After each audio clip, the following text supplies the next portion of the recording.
Record. I want to push record We are everywhere. recording. Ah, you see it. Watch your mouth. Okay. Mind your manners. Sit up straight. Don't drink aggressively into the microphone. Oh, okay. No And don't breathing. swallow intensely. Was it I swallowed too intensely? Was that what it was? Yeah, we'll put this in the post show. There we go. Hey, everybody. Welcome back to the podcast. This is the BannedBooks podcast, episode number, 1048? 47. 47?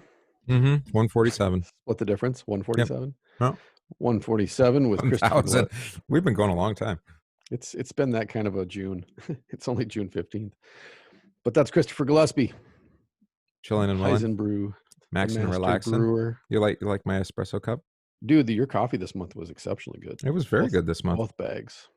I'm actually been practicing my espresso technique. So I pulled a double shot before here. Okay. I have a bottomless portafilter, so I can actually watch it coming out now. I'm really excited. Nice.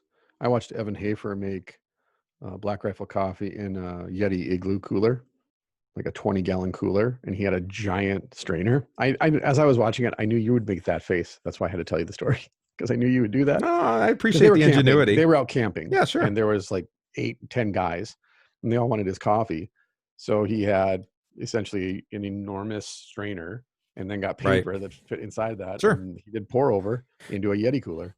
Do you even need to do a pour? I mean, just put it on a kettle or something, and just you could filter out the grounds. I mean, you don't like his coffee, but apparently some people do. A lot of people like their coffee. Judging by his house, a lot of people like his coffee. A lot of people like their coffee. Well, I mean, some people you can kind of ignore the taste of it, because it's veteran owned and that good cause, quote unquote. Or you like the ads or whatever, Right. I don't have great ads. I know I don't have all the icons that you would like to have more attached guns, to my coffee. More explosions, right? More high-speed chases, more tattoos, more hats with cool Velcro logos I can take on and off. I know. I focus on taste. Swag. I'm sorry. But there you go. Maybe you should make a Gillespie Coffee buttstock for rifles. I don't even have a rifle. Like hand engraved. You could run a special Christmas contest. I'm happy to become gun owner. I just need some help with it. So there you go. Set me up. Listeners, help Gillespie. Do you want a gun for home defense and security, or for outside yard security, or for hunting? I just want to shoot things.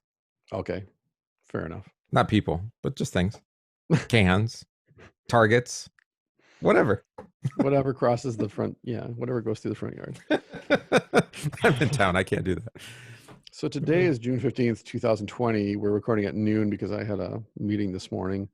And by the time I got home, I just want to list this off for posterity. This is what happened Monday morning before noon. From the time that I got up this morning at 6:30 till noon, they took down the statue of George Orwell outside of BBC Broadcasting House because Orwell's themes no longer align with the BBC's values. Which you can't make that up. I had a guy text me after I posted that on Instagram. He's like, that's an Onion article, right? I'm like, nope. Yeah, no, they missed the irony of that one. Then Israel, in order to spite Palestine, acknowledged the divinity of Christ because someone tweeted, privilege doesn't get much whiter than making a Roman era Palestinian like this, with a picture of Jesus. To which the official Israel Twitter page, which is fantastic in itself, that the whole nation of Israel has their own official Twitter page. God, Jesus was a Palestinian. Jesus, hey, Dad, remember when you gave that speech about Jewish values at my bar mitzvah? And then the sub comment was, I did not have, quote, the state of Israel acknowledges the divinity of Christ to spite Palestinians on my 2020 bingo card. No. Then, after that, WikiLeaks dumped a huge group of files online, which I've been reading. So you have all of Hillary Clinton's emails, McCann's being guilty, the Vegas shooter being done by an FBI sniper, Steve Jobs' HIV letter / doctor's diagnosis, the Podesta files, Afghanistan, Syria, Iran, the Bilderberg Conference, the CIA agents who have been arrested for rape, and the World Health Organization pandemic plan in 2009. That's WikiLeaks today. Yeah. That was fun times. There was other stuff too. That was just the highlights. So are we spinning out of control? I don't know if we're spinning out of control. I just think that whoever is programming the simulation had a stroke. And is no longer in control. Yeah. Well, and like we said before, I mean, for you and I, like our people, they look around and say, those people are crazy. Yeah. We have enough physical distance, more than 6 feet, you know? And we have the autonomous state of Chaz to Right. make things, to really cap everything off. Well, untenable, unsustainable, but I guess it'll be fun for a while. I mean, maybe they're missing Coachella or something. Tell I the don't know. tanks roll down the street. Are they even having Burning Man this year? I don't even know. No, they're not. They're Yeah. not. So it's like Burning Man in the middle of Seattle. Yeah. It's crazy. It's crazy what's happening. It is a little insane for sure. And I can understand talking with folks here at my church and talking with the pastors this morning. There's a generational thing too, because Yeah. the boomers amongst our colleagues, they've been through the 60s and the 70s. So they're more worried about COVID, whereas the millennials are more worried about the race riots and race wars, however you want to frame it, depending on what news station you listen to. They're more concerned about that. But you So made the important point there. I mean, the news station, right? Yeah. Who has most incentive? Well, many people have incentive for it to be kind of chaotic, disorderly, things being out of control, or at least perceived that way, because that's news cycle stuff, right? It generates revenue, and I don't know, I've talked about this before, maybe here, but anyways, I preached on it again yesterday. Is 6 corporations own 90% of everything that you read, watch, and listen to every day. 6. 6. Viacom, Time Warner, CBS, Disney, News Corp, and General Electric. Well, and Time Warner is not owned by AT&T. I think so. Yeah, AT&T, Time Warner. Yeah. Yeah. Excuse me. So General Electric, News Corp, Disney, Viacom, AT&T, Time Warner, and CBS. They own 90%. Which, to give you a point of comparison, in 1983 there were 50 companies that owned everything that you read and saw and listened to. So there were 50 media companies in 1983-ish, and then after 1991-92, Bill Clinton did some stuff, and as a consequence, eventually 6 corporations own 90% of all the media. Well, so it's we had the death of the local or regional newspaper, Right. Yeah. right. So those all got bought up by Gannett and whoever owns them. Yeah. And then, but now we actually have kind of the opposite thing, because anybody can have a YouTube channel or a blog or Facebook thing. Right. And we were talking about that before we went on air. I posted on my Instagram yesterday, I think, and this is actually featured at the beginning of the documentary Out of Shadows, that when you turn on, if you take all the local news stations and put them side by side in a giant window, you can actually sync up every news station because they all say the exact same thing.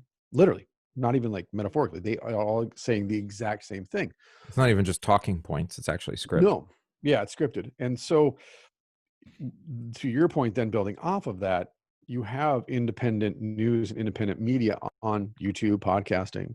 But as we're talking about then, so many people that I know that I consider intelligent, thoughtful people have chosen a side: Republican, Democrat, white, black, pro-police, anti-police, pro-Chaz, anti-Chaz, pro-Antifa, big government, no government. Yeah, big government, local. And what you end up seeing then is that they're repeating the talking points of the corporations and what they decide the politicians are going to talk about. And even libertarian can have a set of talking points attached to it. Well, apparently it does, because I have friends who are libertarians and they're all talking about the same thing today. Mm-hmm. They listen to the same people. They listen to the same people, and they're friends on social media, so they repost each other's memes. Yeah. Well, I just try to aggravate people a little bit by posting people just occasionally on social, reposting someone who's outside the what I know is the typical, Lutheran conservative thought world. Right. Who maybe has something helpful to say, and then just say, there's caveats, but but listen to them or read it, be critical. Read both sides. We try to do that here on the show. We don't do it as much as probably we could, as far as reading things that we don't agree with.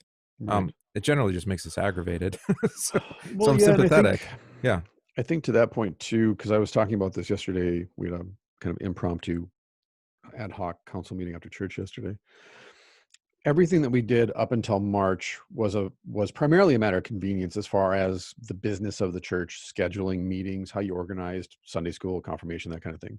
Yeah. That was all a matter of convenience because I could say Friday at 7 p.m. I could say Palm Sunday. You could count on it in a loose sort of way.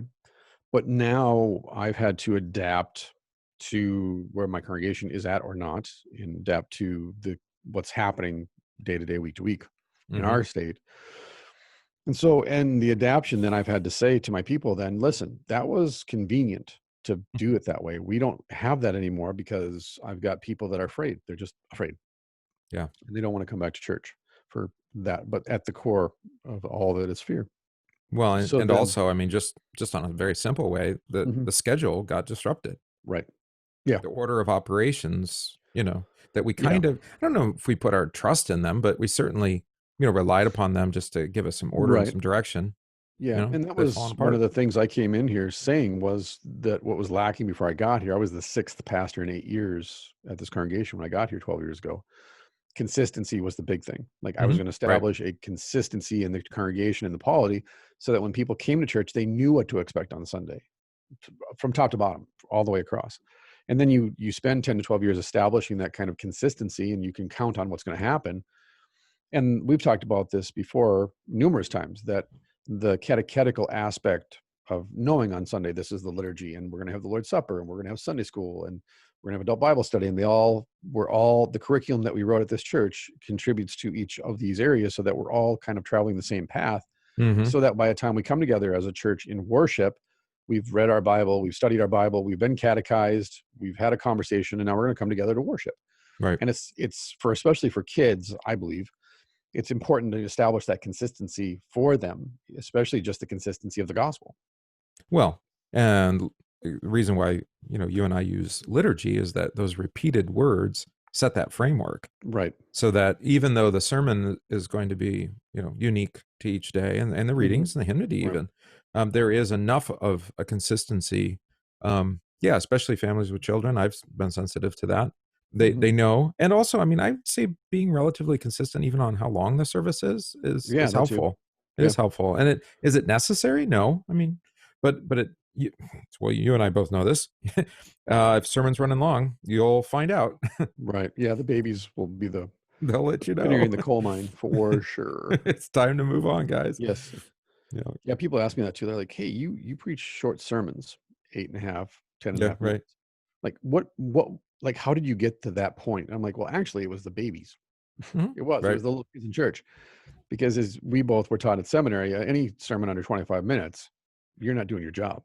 And then you become a pastor and realize, well, actually, if your piety is sacramental, the sermon is about at most the third most important part of the divine service. I don't play that game.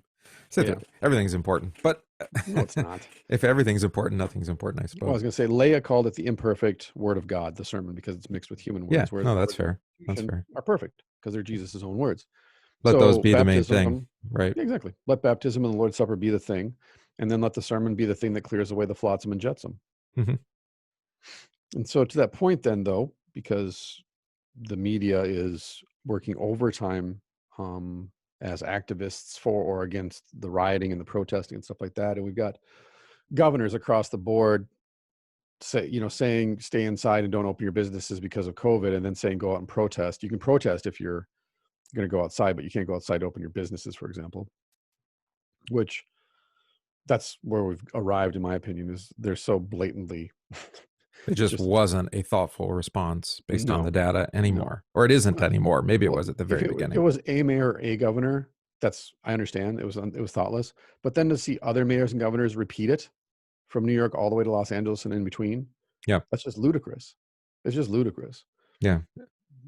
And so the point, though, and Dave Chapelle dropped a 30-minute set the other day called 846. 846. And as usual, you either watch it and go, thank you, that was great, or I hate you, this is terrible, you're just XYZ reason. I was kind of in between, actually, but that's okay. Yeah, no, I had to watch it twice. And I think of his specials, for example, on Rotten Tomatoes, they got a 0%, but they got from the reviewers, but then the people who watched it gave it a 98%. Well, he's not quite absurdist, but he's, it's not a tight set. He has that whole, Yeah. kind of casual delivery, Yeah. and lots of long pauses. And you wonder Well, how he's a much master at else, his craft at what this else did point. he say? I mean, because that Yeah. was obviously tightly Right. edited Right.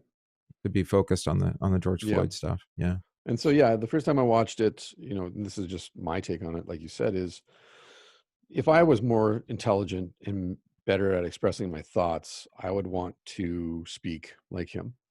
That's the first thing, just in the way that he speaks. I appreciate him as a public speaker. I appreciate how he delivers the message he wants to get across. Sincerity, passion. Yeah. Right. And the first time I watched it, I wept. I just wept because, like I said, it was very intense, and you could tell it was Yeah. emotional for him. There's all these coincidences with the Especially, numbers. yeah. Yeah. That's what I say with his personal anecdote Yeah. about And what was the time of his birth, right? right, 846. And then Mhm. his great grandfather marched to the state capitol, and I think South Carolina, wherever it was. Yeah. Yeah. There's a lot of history there for him. And if you go back and watch Killing Me Softly and even his earliest specials, he talks about this stuff back then. And then I posted Richard Pryor stuff from 74 and 78. And he was talking about in 74 and 78. So I think part of it is just we don't care to remember our own history, even in the sense of, comics have been talking about this. Black comics have been talking about this for 50 years, 60 years, longer. Mhm. But we've only been recording it for the past 50 or 60. And so agree or disagree. And I have plenty of people who disagree with his set. And I've listened to them too. Like you pointed out, I listened to both sides. I went back and listened to it a second time then, not objectively, and came away with basically the same opinions. Like most of what he said, I agree with when it's coming from him, and the way he articulates it, I agree. And unfortunately, I think that especially in the last week, as the narrative has been pushed so hard in either direction by the media, that it's almost impossible for anybody to just say, yeah, I agree with 80% or 70% of what he says, but these other points over here I disagree with. Yeah, it's hard to find clarity, especially with that binary kind of, you're either all in or Right. or you're out. Well, and Talked this about that is in the last Jocko episode. Willing talks about this in relation to discipline and work, which is it emotion or is it logic?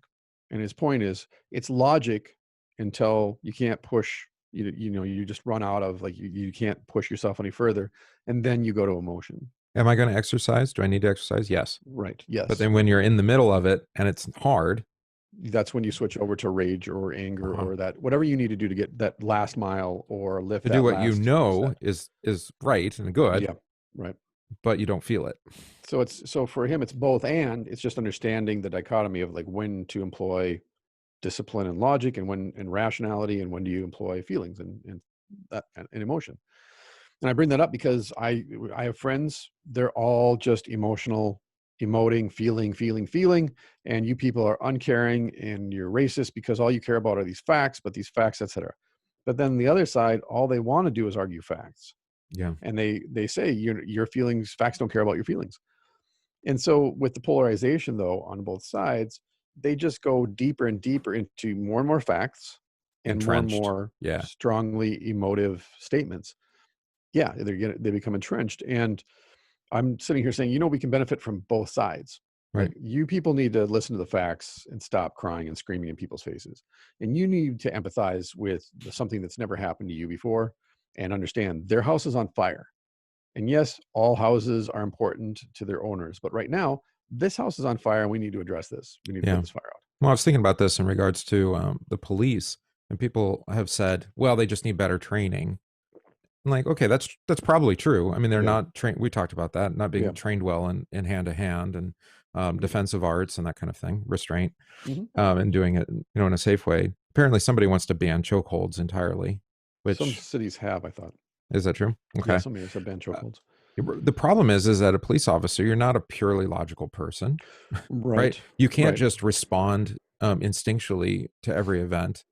Sometimes you are going to respond emotionally, and of course that's where maybe things can go wrong. But the same as, I was watching one of these. Oh, it was in the Atlanta thing at the Wendy's. Yeah, I was watching that, and a lot of comments is like, no, just put up your hands and then just take it to court. Well, in the moment, emotionally, given everything that's going on, and you're a black man and there's white cops, right? I mean, and you've been drinking. and you've been drinking, so you're allegedly. not in the right state of mind, whatever Right. is going Right. on, you can't just be rational in that moment. You're not No. going to be purely rational in that moment and say, I'm gonna put my hands up. I'll just Right. take him to court. It'll be an unjust, Right. arrest, and I'll get reparations, and it'll be fine. Well, to cite an anecdote, the way that where I grew up at, and the side of the street that I grew up on, and the cops that I grew up with were small town bullies. They just were. They would run stop signs. They would run their lights to drive through red lights. Like they would just flash their cherries to drive through red lights. They didn't care. And they would shoot the kegs at the parties. If there was a keg party, they busted. They just shoot the keg, and they would just punch kids. They put them against the wall and just punch them a couple times. Yeah, that's terrible. That kind of stuff. And they were just bullies. They're just bullies. It's not And Sheriff Andy, right? no. And so the way that I grew up then was not only do you grow up hating the police because they're abusive and corrupt, but you're always afraid of them. You're always afraid of them. Yeah. You always avoid them.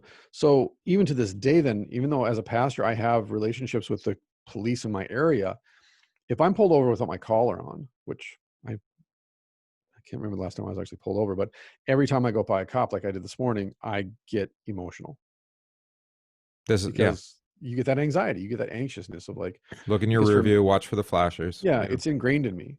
And whether I know it's not breaking rational. the law or not, yeah. Yeah, I know it's not rational. I'm not breaking the law. I'm an adult. I have an actual career. I have a respectable position in the community, at least in my community. Being a pastor is still considered respectable.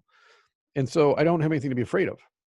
But yet that childhood emotion kind of comes back up and says, right, but maybe he's the one. Maybe this is the day, which Chapelle brings up on his set about the cop that pulled him over and the next day shot that guy. But, and then I know, again, friends of mine who are police, it's the same thing because they've said to me, if you don't think that we don't hear what's said about us in the media or what things that are said online, or just the fact that we get emails and texts and private messages from people. And if you don't think that doesn't affect us when it's 11:30 on a Friday night and we're pulling somebody over and it's a dark and rainy night, and you don't think that we're trying to control our emotions too, because we're walking up to a window of a car, we can't see into it, we don't know what's going on. It's driving erratically. So this could just be a drunk driver on his way home from the bar, or this could be something else. It's life and death stuff for them too. Yeah, exactly. Yeah. And yeah, basically the direction that the media has chosen to go with the narrative of the police, like I said to you last week, this doesn't end well for anybody. You don't want police officers feeling besieged from both the civilian population and the media and the bureaucrats. Can you imagine, like, if you disarm the cops, but you still allow Second Amendment gun ownership? No, that'd be. I mean, like where I live at, everybody here's got 3 guns minimum. Yeah. And we're 40 miles from Minneapolis. That's how wild it is to live. I'm 40-minute drive from downtown Minneapolis, and yet everybody in my area is a Trump supporter for the most part. Well, and I wonder, I just try to stay in my lane, and I think that's part of what's going on is that everybody's a critic, everybody's commentary matters, especially with social media. You think about, like we talked about with the COVID response, when you would have journalists interviewing other journalists. Yeah, you're like, they are the story. Wait a minute. Like, why don't you have somebody who has clinical experience with communicable disease or pandemic response, or somebody who actually has some wisdom. Right. No. But instead it feeds on itself. I was joking with my friend about that over the weekend. He's a chemist. And I said, John, I understand you have a master's degree in chemistry and you do something in a lab somewhere for some big company. But I have a social media account. And so I just wanted to say to you about COVID. But to the point, then we thought today to dive into something topical, but yet stay a little bit more on point. We're going to read an article from 1970, I believe it is, by one of our spiritual fathers, Ken Korby, pastor, professor. February 1970, Concordia Theological Monthly.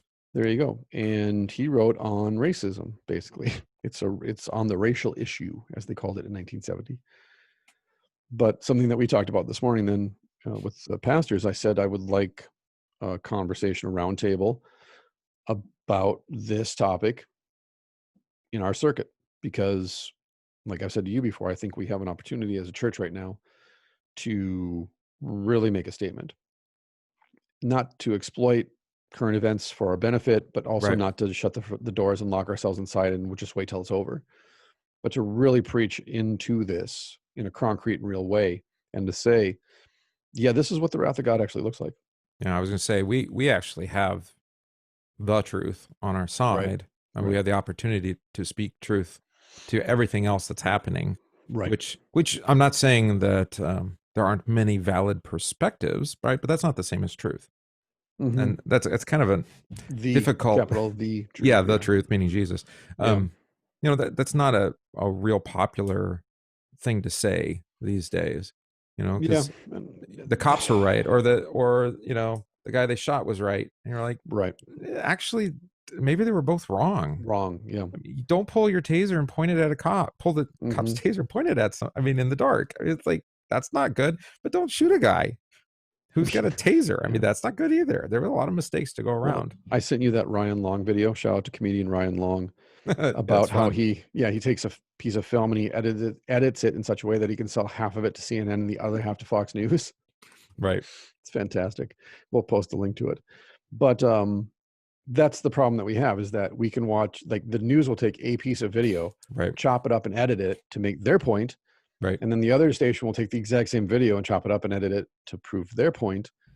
And that's what I thought Ryan, it's like JP Sears with spiritual. Right. Like, very much like that. He's so good at satirizing that genre of self-help spirituality. But I think it's okay to step back and just say, I don't have an opinion. I don't even know what to make of this. I wasn't there. Or at least just to say, this is my opinion. This isn't the truth. Well, that's true too. Right.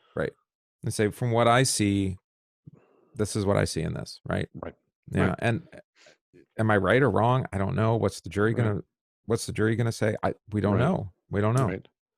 Well, and I said this in my sermon yesterday, is some people will argue, well, I'm in favor of the Democratic Party, and others will say, well, I'm in favor of the Republican Party. And I just made the point, you're not rich enough to get invited to the party. $1,000 plate. Yeah. And as George Carlin said, the table is tilted and the game is rigged. So nobody at the table cares so long as they're at the table, but we're not at the table. They're not interested in your vote. If you want to have a say, you're going to have to put a lot of money in. Right. We're all owned, is basically George Carlin's point was. We're all owned. The politicians are owned by these wealthy corporations, and we are owned by them as well because we're indoctrinated by them. And so I brought that up in the sermon in relation to Lazarus and the rich man. Because I said, you know, the head of Viacom would step over me if I was face down in the gutter in front of his house or his business. But you would do the same for him if you were in the gutter. Right. Because I don't care. You know, it's like I've talked about before. I train with a guy who's the head of a major food franchise. He's the president of the company. He started the company, but he doesn't want anybody to know that. Now that you mentioned it in 2 episodes, somebody's going to do the research and figure this out. Right. But the point is he just wants to be a regular guy. Yeah. And I respect that about him. And vice versa. I have people that train there that basically other people cover their gym fees because they're not in a good spot, but this is for their sobriety, or they got a divorce, or they're suicidal, or whatever it might be. They just need it. Yeah. And yet when they're together, those two people are rolling together. They're just people. They're just human beings. And which is beautiful. It is beautiful. But the point that I brought up in the sermon in relation to the law then is, now that you are aware of these facts about the media companies and indoctrination and the politicians and your part in society, it doesn't mean you don't vote. It doesn't mean that you don't watch TV or never go out of your house again and just move to the Arctic Circle and live off the grid. It means then that you have a proper view of what the media is there for and what they're trying to accomplish. And that if you can at least recognize, okay, they have a viewpoint, they're trying to sell you something. This is lobbying. They're lobbying you for your vote or your purchasing dollars. Then you can step back and say, okay, these people behave like gods, but they're not gods. Well, because really, ultimately, what they need most of all is attention. They need your undivided attention. Right. And they want to feed you misinformation. They want to feed you advertising. They want to feed you these promises, sugar-coated lies. And I just to hold you captive to them. To hold you captive. And I said, in Christ, we're fed his body and blood, which sets us free to take a step out of this and say, okay, but I'm in the world, yes, but I'm not of this. This is not me. This is not the table that I want to be sitting at. Right. But I think to not draw that out now as a church, to get back to the point, to not draw that out as a church and not point at it when it's so blatant, so explicit, like we were talking about with politicians marching in the protests, but then threatening to arrest beauty shop owners for Right. cutting hair. Right. Like if you don't point at that, in my opinion, if you don't point at that as a church and say, she has clay feet, and we need to be cautious then as Christians, we have to be cautious about how we listen to bureaucrats or the media. So like Daniel to Nebuchadnezzar, Yes, then. 100%. Mm-hmm. Yeah. I think now more than ever, we have an opportunity to be a prophetic voice in society, in a biblical understanding of prophetic voice. Well, and one of the things that I think we have to say is there's no promise that this, American democratic experiment, which is the first time it's ever been tried, is going to succeed, even with the amendments and the ways we've tried to fix it. Right. And to put your trust or hope there, and these kingdoms come and go, and it might last a long time. It might last a millennium, but maybe not. Yeah. But I was talking about with the older pastors, the boomers, they're concerned about Corona, and they should be. They're in their 60s and 70s. It's a real threat. But then the guys in their late 20s, early 30s, with their just starting families, they're concerned about the racial tension and the Second Amendment stuff and the breakdown of these big cities and what's going to happen with the defunding the police and so forth. Different sets of priorities, but they're different generations. And the boomers, like I said, they went through the race riots and the protests and civil rights and stuff. They went through all that. They were in college and coming out of seminary when that stuff was happening. In a sense, they're over it. Yeah. Or at least they think we're over it. Yeah, they've got that attitude like, been there, done that. Don't worry, this will play itself out.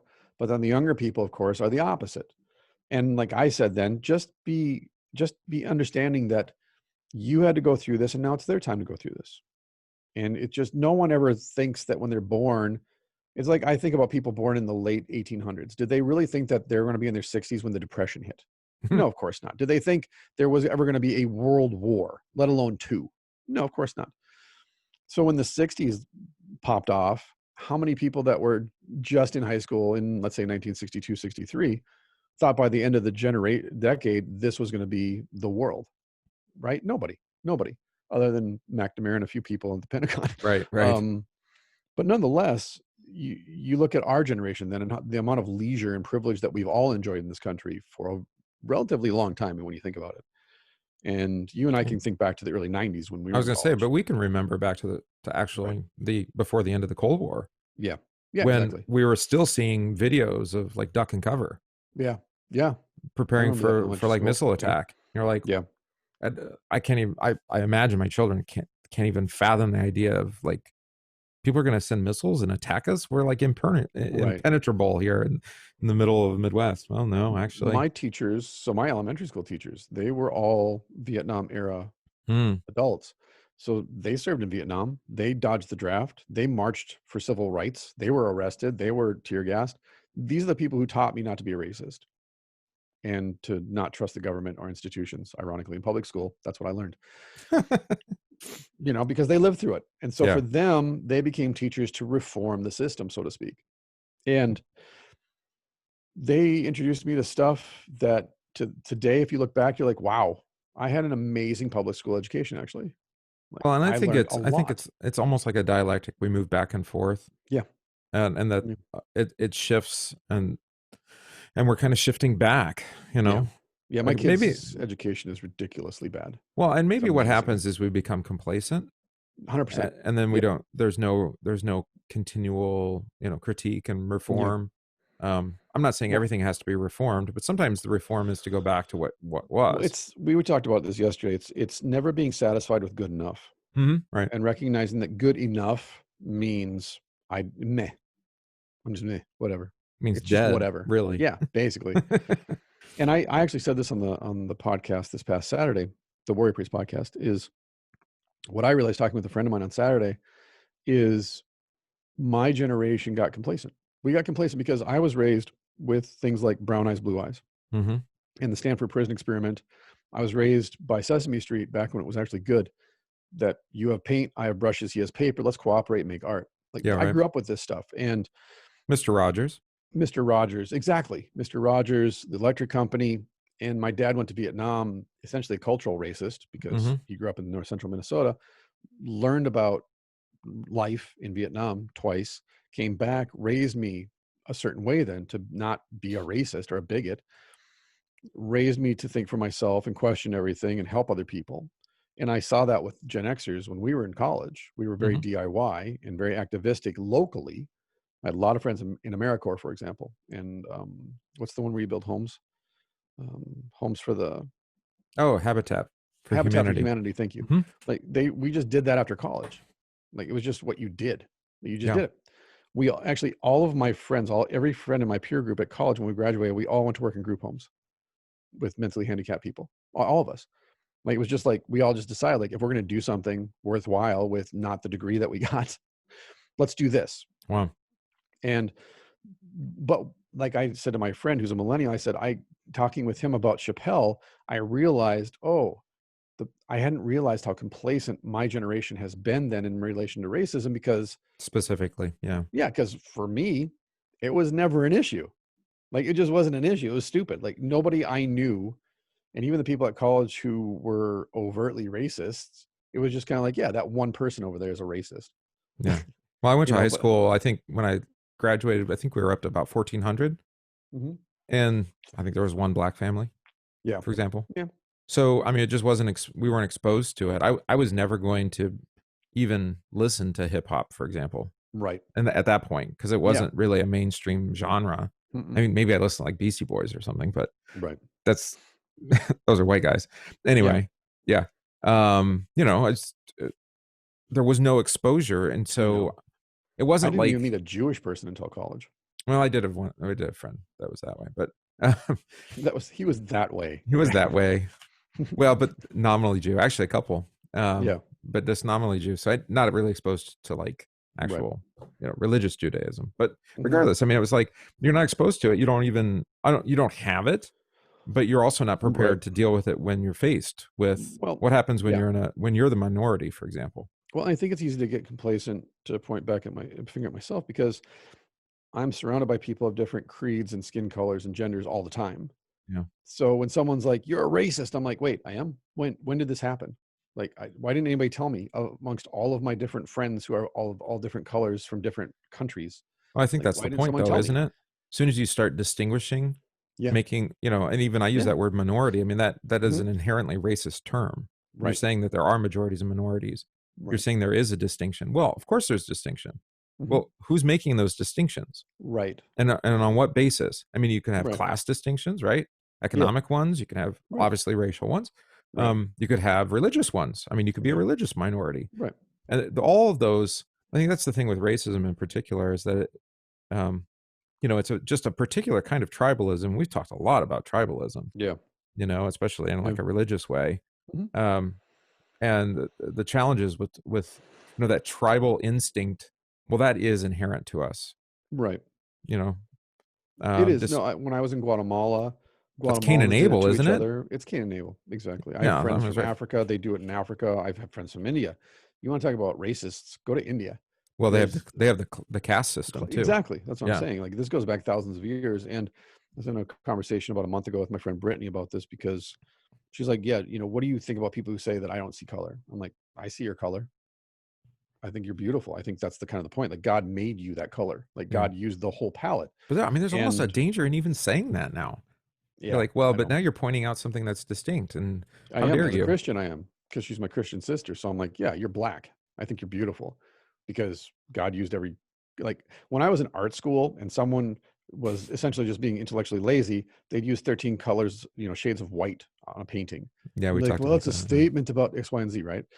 And you're like, no, I saw you in the lab last night at 2 a.m. You're just, this is a Hail Mary pass here.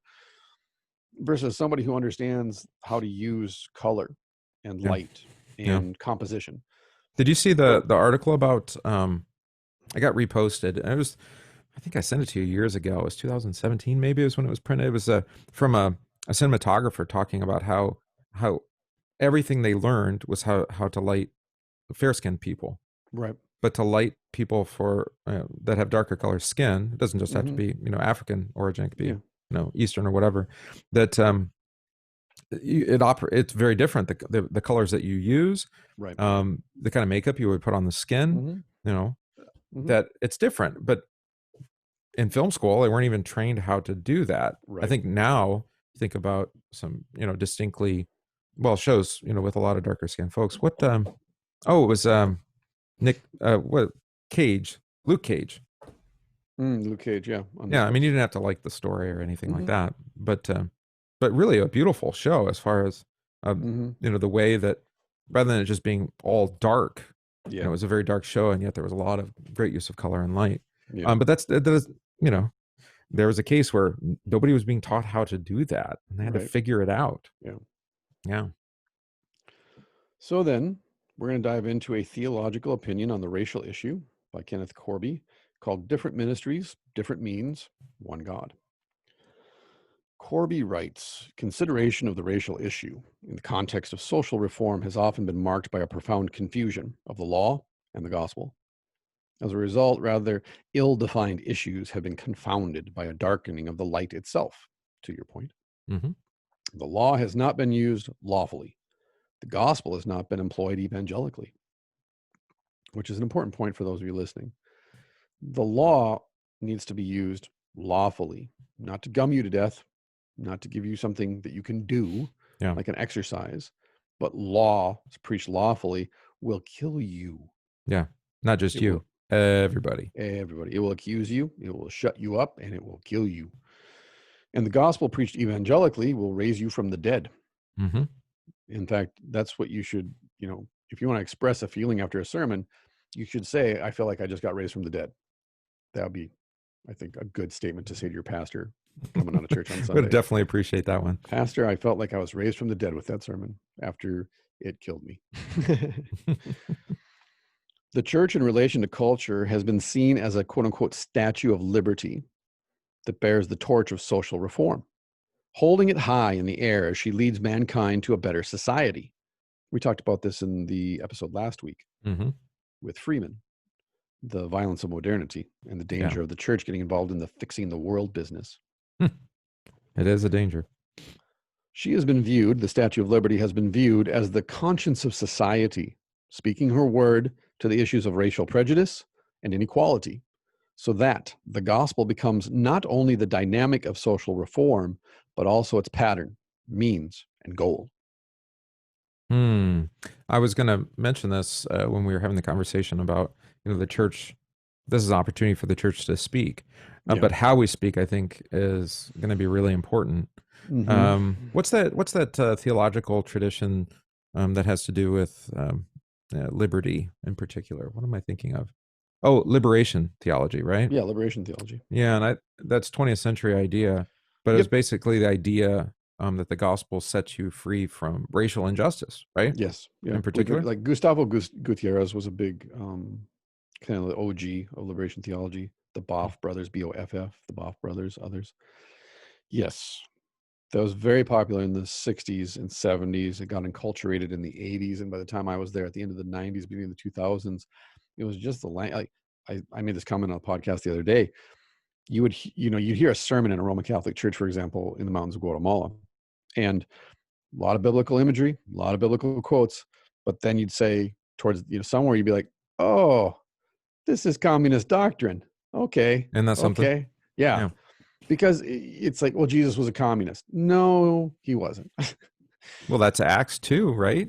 Exactly. They had all things in common. They're not communitarians, they're communists. So nuance matters.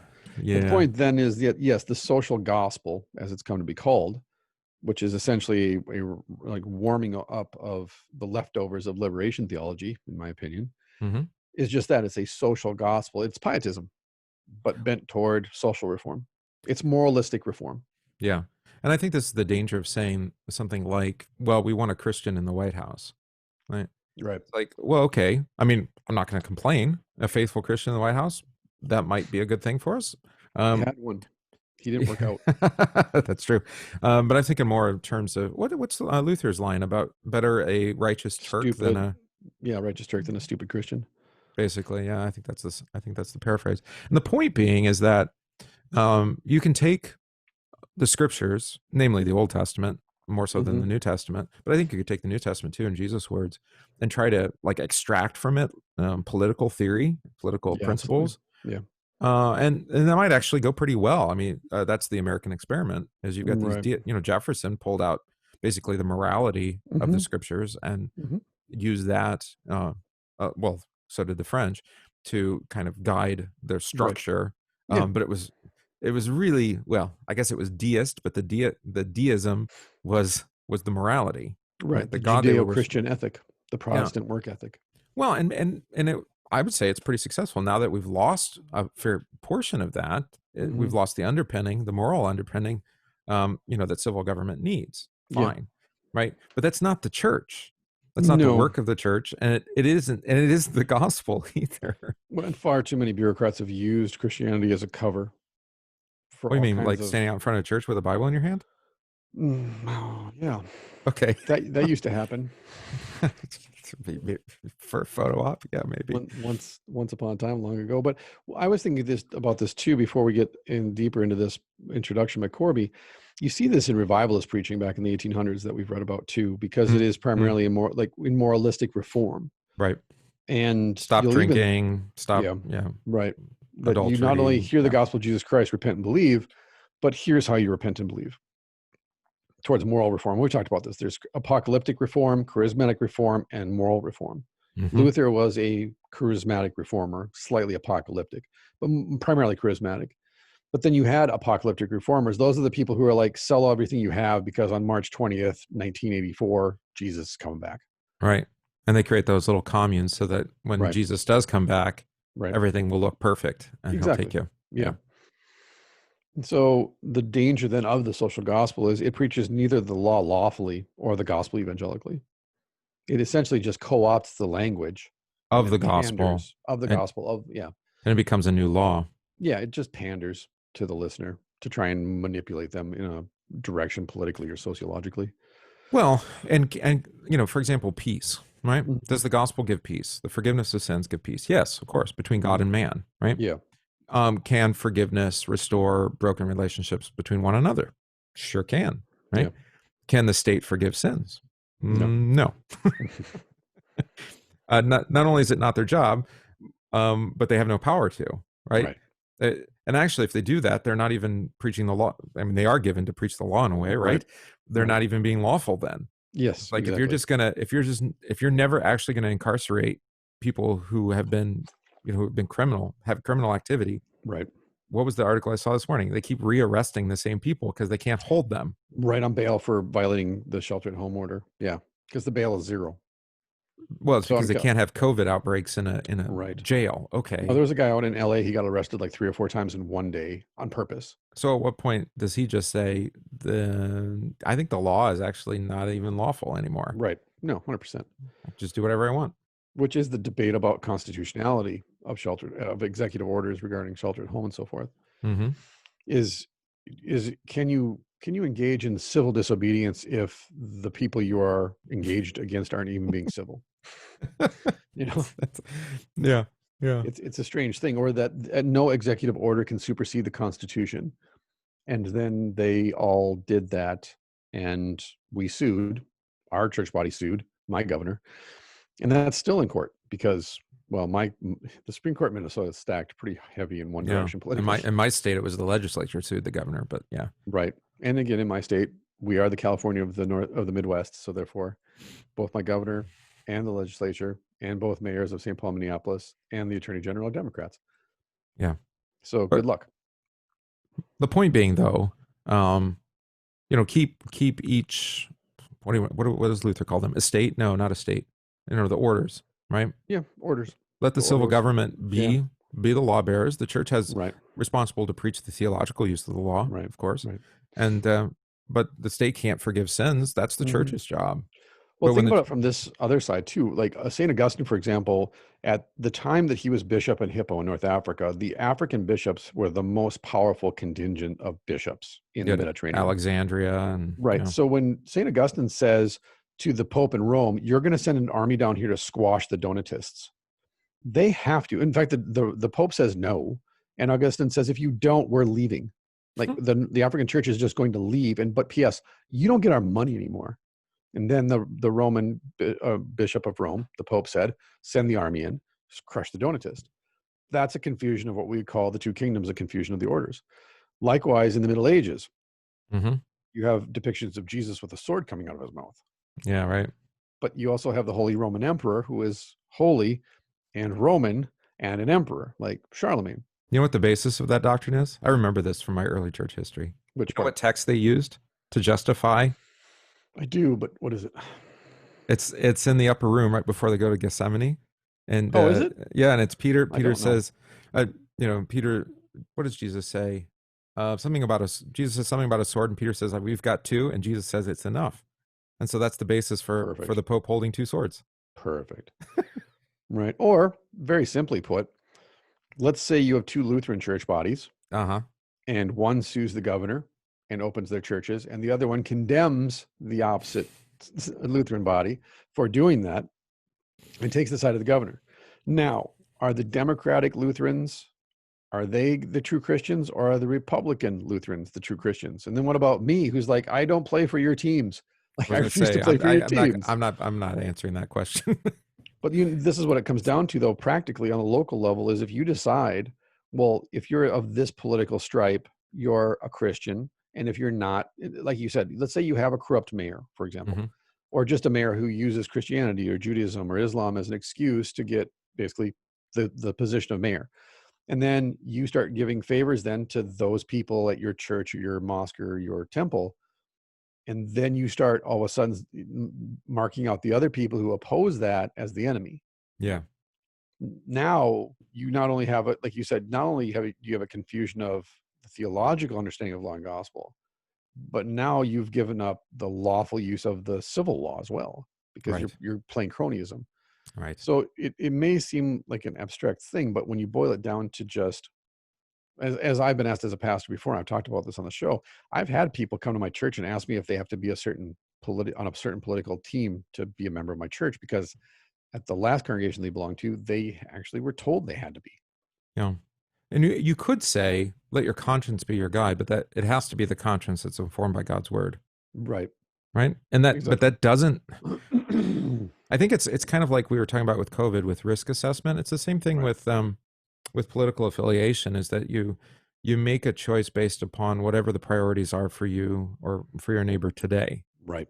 And the party itself, I mean, the parties, just like we were talking about with news media, I mean, parties are basically, got their finger on the pulse of the nation, and they're trying to adapt and shift towards wherever people are moving. Yeah. So they can continue to capture their votes. Right. Go read the book, Who Moved the Cheese? Who Moved the Cheese? Never heard of it. Really famous business book from back in the day. Title. Excuse me. Yeah, let me look it up real quick, make sure I got the title right. Who Moved the Cheese? It's either Who Moved My Cheese or Who Moved the Cheese. I think it's Who Moved My Cheese. Yeah, Who Moved My Cheese. An amazing way to deal with change in your work and in your life. Yeah. 1998 is a motivational business fable. Yeah, right. It's good. It's short. It's really short, but it's really good because it basically explains marketing in a nutshell, which is just, we got to figure out where the mice are eating, and that's where we put the trap. Right. And we know where they're eating because we put down the cheese. We think that politicians are there to represent the best interests of the people, right? Polis and politician, right? Sure. Well, in our case, it's the politicians have the responsibility to represent whatever the will of the people is. That's what they say. That's what we were talking about with your mayor up in Minneapolis, right? Yeah. Well, I just have to do what the people say, and just play the victim. I don't want to defund the police, but those people have spoken. Yeah. It's like, where's virtue? Where's Stop smiling when you say that.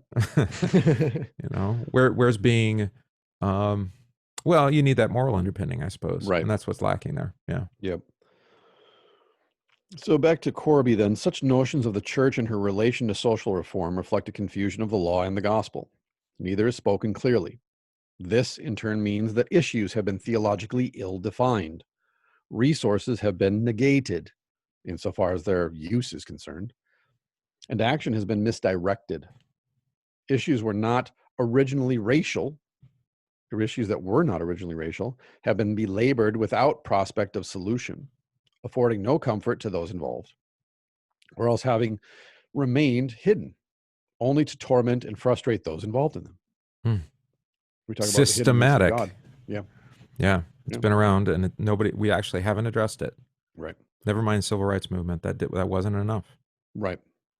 This present opinion on the racial issue is set within the theological framework of the law and the gospel as the two expressions of God's different ways of managing the affairs of men in relation to himself and to one another. Mm-hmm. This article is not an abstract dissertation on the proper distinction between law and gospel.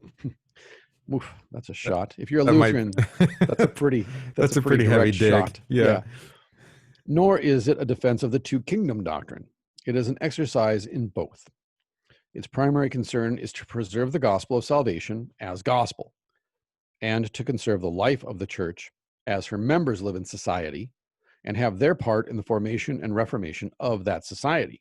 It's a vocation, right? Right. We talked about this in relation to loving your neighbor versus keeping church open and keeping worship going during the shutdown. Mm-hmm. Right. What do you do? Well, it's not either or. You have to take into consideration love for the neighbor because of the risk of infection, but you also have to take into consideration your calling, your vocation. Yeah. I mean, you can't just say, well, batten the hatches and we'll see what happens. Right. I mean, I suppose you could, right? But then imagine if this happened, churches were places of outbreak, right? Yeah. And now the critique is fair, actually, right, to say you acted irresponsibly. You did, really, you didn't love your neighbor. You knew the data, you knew the threat, and you didn't act responsibly, right? Yeah. Well, that's actually then to confuse God's word. It's kind of like, I don't know if we mentioned this, the folks who say something like, well, we should just gather in church and we'll just let God figure it out. Right. Right. Yeah, I've heard that too. Well, and even yesterday at the council meeting, you have people acknowledging, the reason people aren't coming to church is because of fear. Mm-hmm. And then you'll have the other side saying, well, but the gospel drives out fear. Jesus drives out fear. Why are you afraid? Which kind of fear, right? Fear of God? Easy. I get it. You're trying to make a point, but you're not being tactful about it. Yeah. Both are correct and both are wrong. Well, there's that spiritualism that it puts the gospel in a place where it isn't, which is the gospel doesn't promise, say, healing of every disease. That was the Benny Hinn story, right? Yeah. No. Let the bodies hit the floor. This video. By the way, for those of you, we're streaming this live on YouTube, so those watching, the two of you can see me drinking out of this bottle. But for those of you only listening, that sound is my bottle. I have a bottle. No, I stopped streaming it live. I post it later. Oh, did you? Yeah, because the one time I had foul mouth and dirty jokes. I had to do a little editing. Yeah.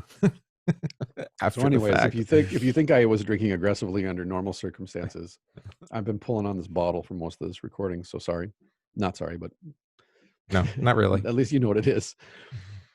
So that's the thing then that he points out is that this isn't just an abstract dissertation. Oh. This isn't head stuff. But on the other hand, it's not also then we're just going to teach you how to be good neighbors and love your neighbors. It's both how to live before God and before neighbor. Exactly. Yeah. Which, if you think about it for a little bit, would explain and does explain why Christians fall into either ditch and how easy it is, because to hold that tension, it's frustrating because you can end up alone and isolated in your social groups because you're a Christian. I have a friend who's been called an Uncle Tom by her black friends for preaching forgiveness and love and peace rather than violence and rioting. Yeah. But then she's been criticized by her Christian friends for being overtly racial in relation to her blackness. And all she's saying is, listen, I grew up in a primarily all white high school. I was treated extremely poorly by certain people at that school who call me all kinds of names. Right. I've grown up with racism. And I don't know if I brought it up on this podcast, but over the weekend or last week, she actually got a DM from one of those bullies in high school.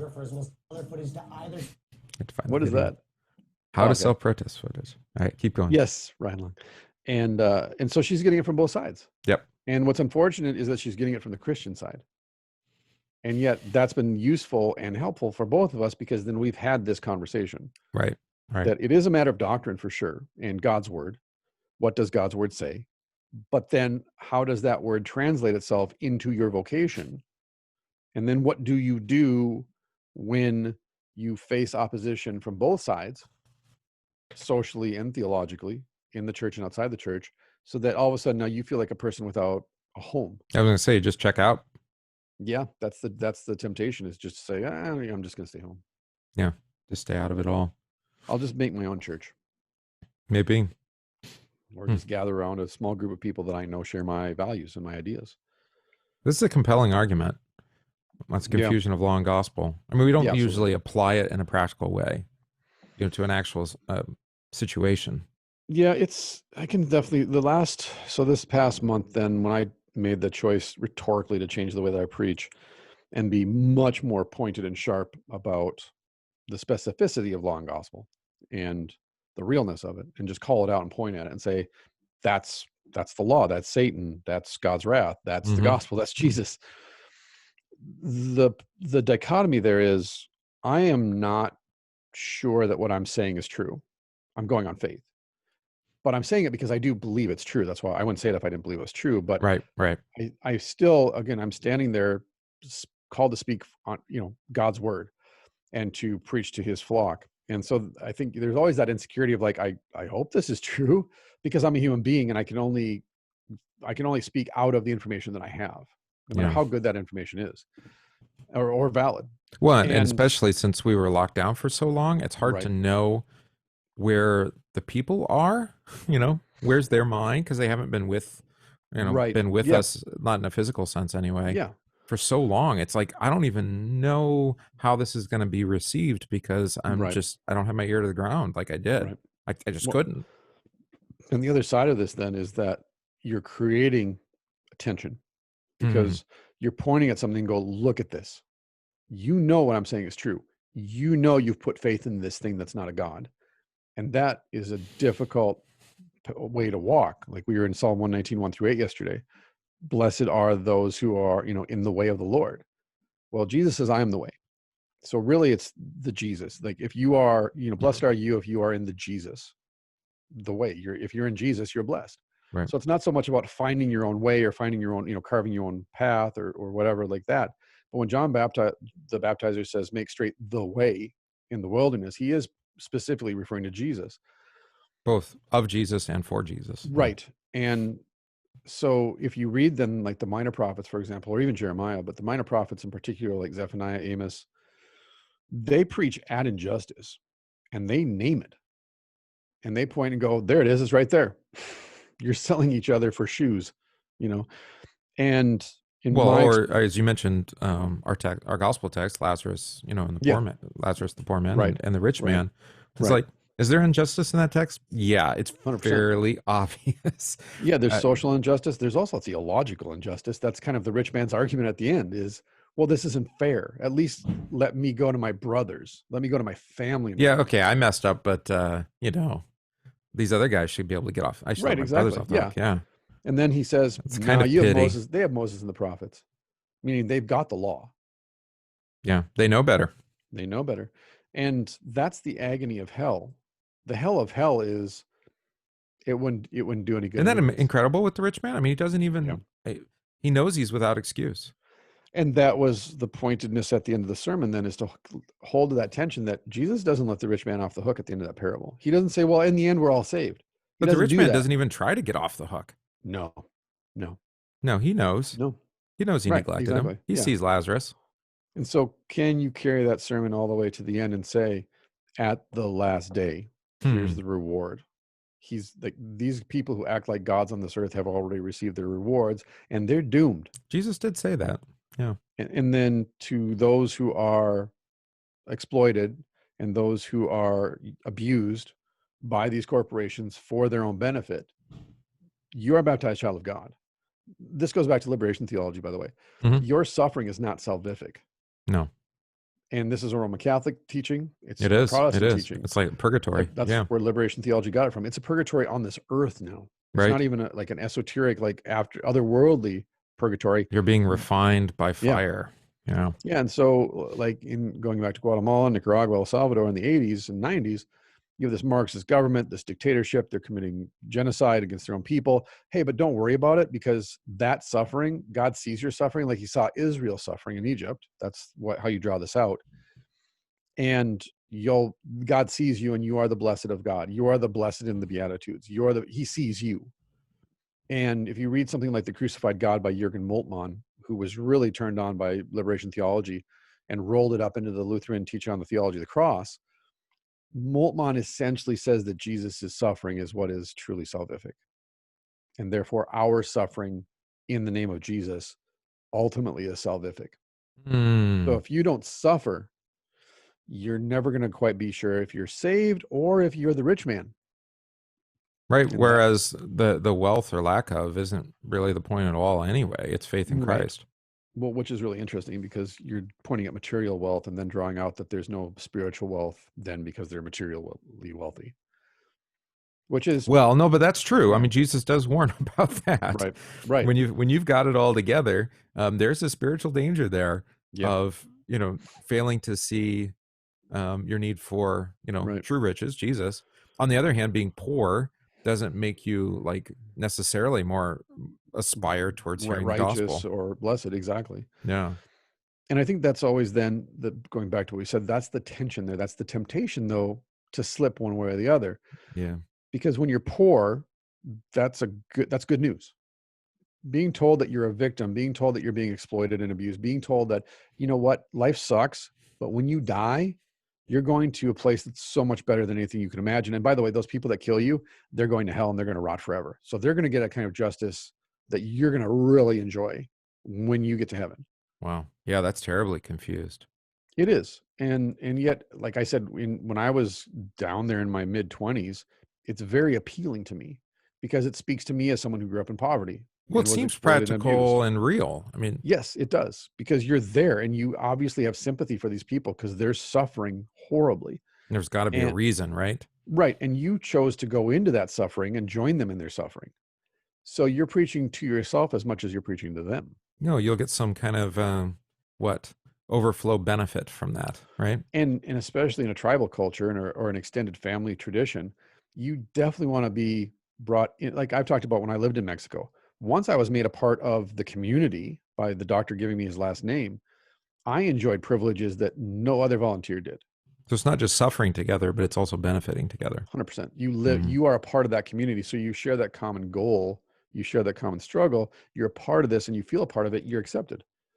And to know that ultimately your acceptance is blessed by God then it magnifies it exponentially.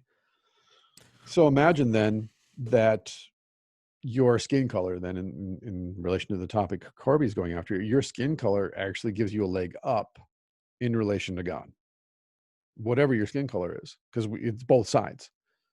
I mean, wasn't that I don't know who introduced the idea, but that the curse upon Cain was the darker skin color. I don't know who said it was in the Enlightenment. I'm sure. I don't know who originally said that, but I do know there's a certain tradition in America that certainly uses that in their right. Whereas mud people, they're called the mud people. When it's not even reading critically Genesis to see, of course, yes, while Cain received that curse, Cain pleaded for mercy, and the Lord actually promised great mercy to him, and blessings too. Maybe not eternal, but certainly, earthly blessings. Right. It's like, no, you're protected. I'm going to put a mark on you to protect you. It's not a mark of it's the mark of the cross. Well, by the way, yes. P.S. Right, but he's also given. You read about Cain's family. Yeah, there's some murder, but they also invent ironworking and musical instruments and city building, things that we all find very much part of who we are today. Right. They made weapons and instruments. Yeah. Well, you gotta have both kinds, right? Right. Exactly. Maybe you could do both, like Six String Samurai, right? There we go. That's a musical instrument, and it was not a great movie. It was a great movie. I love that movie. It's so bad. It's so bad. So if one wants to speak about the racial issue and social reform in terms of the gospel, he must address himself to Christians, to those who practice the mutual love of brothers, to ecclesiastical discipline, to the office of the keys, or else he must speak to the task of evangelization. This goes to the point, right? Well, it doesn't matter if you're a Christian or not, or baptized or not, you're poor, you're oppressed, therefore you're blessed. Okay. so then I don't need to come to the Lord's table. Well, no, you're blessed. I mean, if you want to come, that's great, but you're blessed. Yeah. You're already forgiven because you've suffered. Again, attaching any kind of proof or Right. considering proof, your material wealth or your health, or in this case, your suffering and your being oppressed. Well, it also perpetuates victimization because it's essentially saying, as long as you are victimized, you are blessed. It's good to be a victim. It's like saying in pastoral counseling, I learned this early on. If you say to an abuse victim in a domestic violence situation, you're a baptized child of God and this is horrific and you're still forgiven, blah, blah, blah, blah. You have to be very explicit in explaining to them that their suffering is not the reason that Right. God loves them. Nor is, because what you're inadvertently then saying is that suffering is good. Right. And especially if they, they see themselves as a victim of domestic violence, they see themselves as a victim of abuse. It's like, I've said it before, using the example, if you say to an 8-year-old, what you did is stupid, they might internalize that. And actually what they hear is you are stupid. Yeah. Identity. If you're an abuse victim and that's your identity, that's how you identify and define yourself. And then I throw theology into that. You might actually parse that out and translate that as, because I'm a victim of domestic violence, God loves me in particular. Versus the opposite then, of course, is then the abuser, God must hate. Or the abuser was God's messenger. Or the abuser was God's, yeah, exactly. Wow. Yeah. Well, let's not think it through to the end here. Right. Well, that's why ecclesiastical abuse is so particularly egregious and disgusting. Yeah. Because that's exactly the argument you're making, is that because I'm a priest or a minister, I am God's mouthpiece. I am God's instrument. And therefore, whatever I do is blessed by God. That's terrible. I am a sacrament, essentially, is what you're saying. Mm-hmm. Yeah, no, it's disgusting. And you want to talk, you do the research if you want to. Go look up Roman Catholic priest abuse scandals. It's, yeah. As a parent, it's horrific. And maybe also, unfortunately, systematic too. Well, of course, it's institutionalized. It has nothing to do with clerical celibacy. Nothing. It has nothing to do with celibacy. They can get married if they want. It wouldn't matter. It's institutional. It's been there for over 1,000 years. Yeah, no, it has nothing. That argument of, well, if we just let priests marry, they wouldn't. No, they would. Because I know this must be written down somewhere. Yeah, you think? Unspoken rules. Yeah. Because like I tell people, I've known guys in the past who came to me and admitted to a sexual addiction, we'll call it that. Mm-hmm. And they're married with kids. And you're like, sure. Wait, what? Like but you have kids of your own. How can you, it doesn't matter.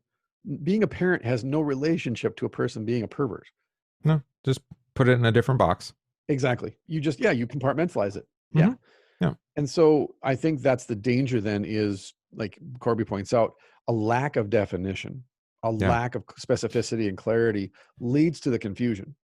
Pastorally, it leads to confusion when you are addressing abuse, when you're addressing addiction, when you're addressing someone who is both immoral, but then you're looking at this person saying, okay, not only is what you're doing essentially morally evil, but spiritually, I'm questioning your salvation right now. Right.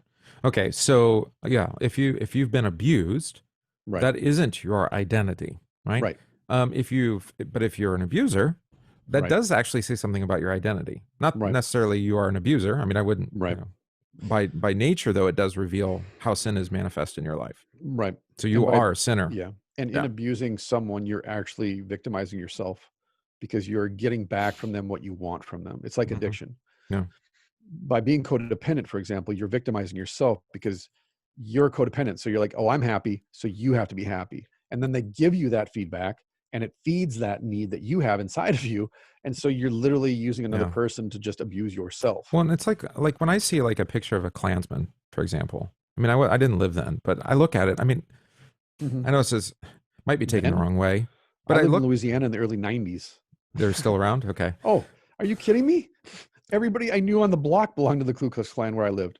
But I mean, you look at it, and I'm it's not exaggerating. Like you're just like, not only is that horrible, horrific, it's also like, it's sad, and I almost pity them. Like, It's institutional, though. How can you be so naive and blind, right, to who you are? Or, I mean, just like compare your bodies. I mean, you're not even different. There's common humanity. Like, how do you come up with this idea of, whatever, some kind of superiority of one race over another? It doesn't seem reasonable or rational. Well, I'll give you an example. I lived in Shreveport, Louisiana in 1990, 89, 90, and then I lived in Monroe, Louisiana the following year. But when I lived in Shreveport the first time, we're outside on the front lawn talking with the mailman.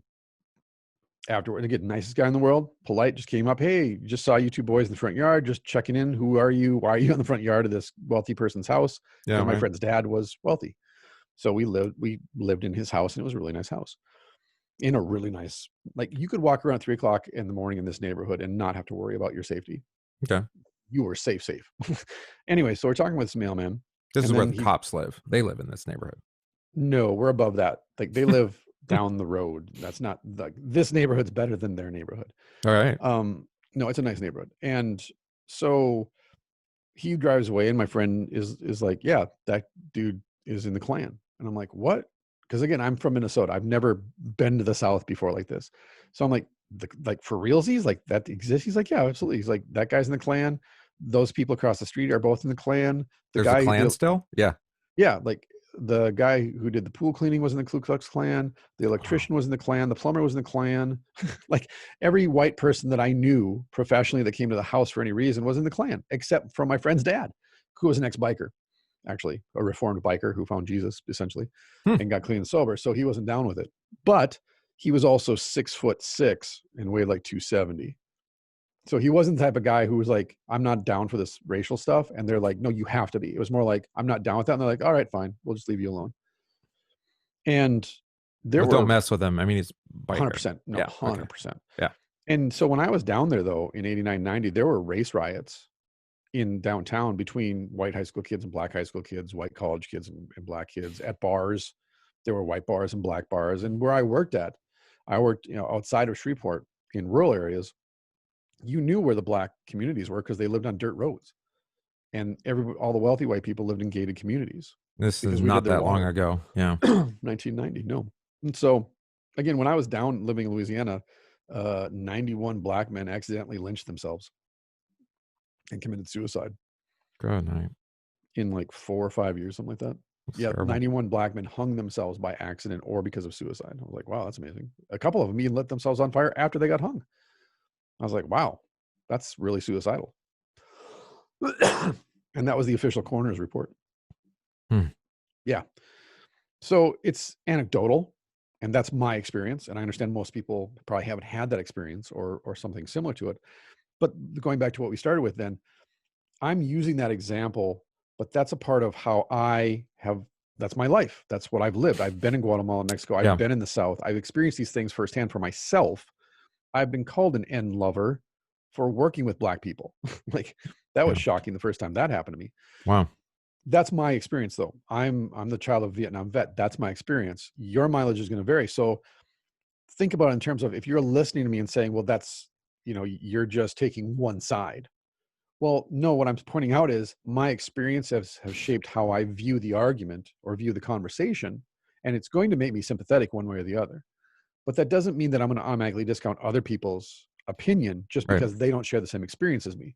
That's what I was trying to suggest earlier, right? Is that while there is a truth or the truth, your viewpoint is going to be, like you said, what do you want to say? Colored, funny, by your experience, whereas mine is by a very different experience, and I haven't had opportunity to live in the places where you've lived. Right. I distrust wealth, for example, right? I distrust wealth. And as an adult and encountering people who have wealth, like our friends Kurt and Deb, like I love them to death. Like they're the best people.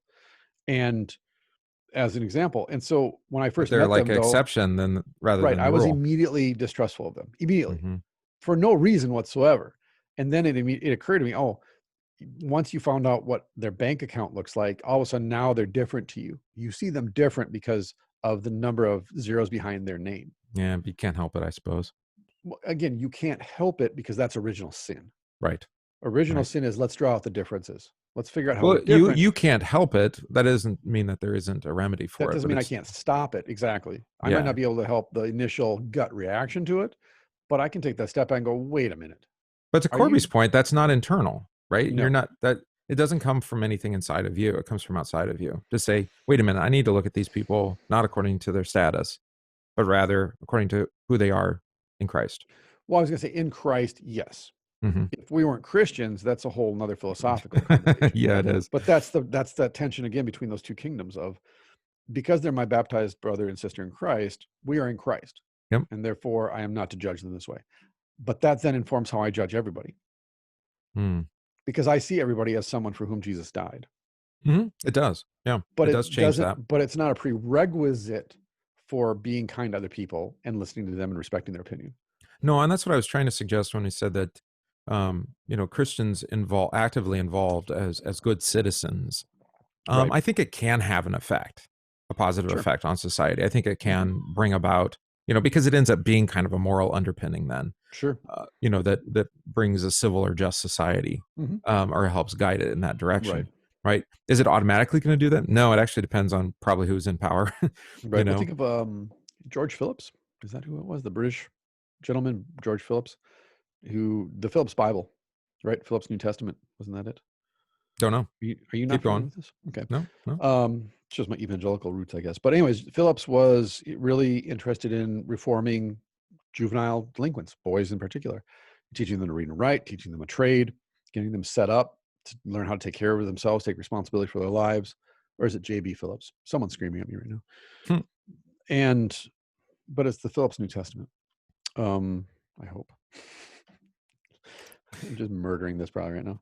Let me see. Bible commentary, yes, okay. J.B. Phillips. Okay, so there's 2 L's. Phillips Bible commentary. Is there a Phillips New Testament? Yeah, he did a translation of modern English. Okay, I think that's him then. Anglican clergyman. That's him. Not well known. He has many ardent fans, including Os Guinness, Chuck Swindoll. Yeah. Os Guinness. Yeah, there we go. That's where I first heard about him, was from Oz. But the point is that here's a Christian who sees a problem. We have a Dickensian London. We have all of these juvenile delinquents on the streets. We have no one to take care of them. They're going to end up in prison or mental institutions or dead in the Thames. Yeah. Nobody's doing anything about it. Well, it's my Christian duty to love my neighbor. And therefore, in loving my neighbor, I'm also going to teach him the Bible. And so there's that overlap. Yeah. And you think of all the Methodists that started hospitals and prisons and reform schools, orphanages, hospices in this country, in the colonies. Out of love for neighbor, right? Yeah, right. If it wasn't for Christians, there wouldn't have even been a system of social services early on.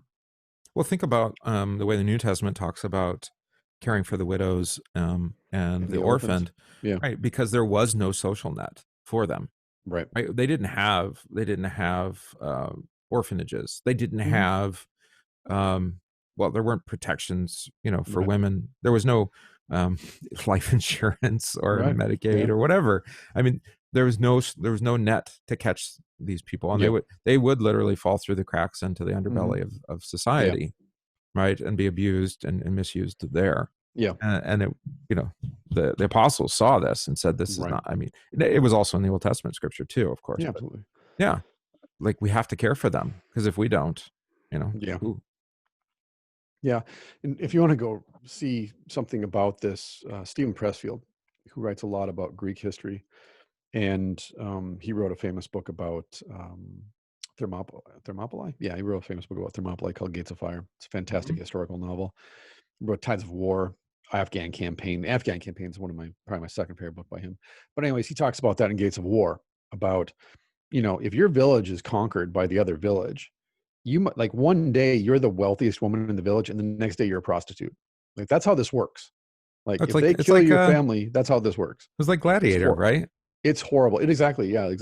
We lost everything. It's like he was a wealthy landowner. Yeah. How do you end up being a gladiator? Right. Like, that's how fragile society is. And in a certain sense, I think, I saw this last week. Why are millennials like so ill-equipped to deal with what's happening right now, was the thrust of the article.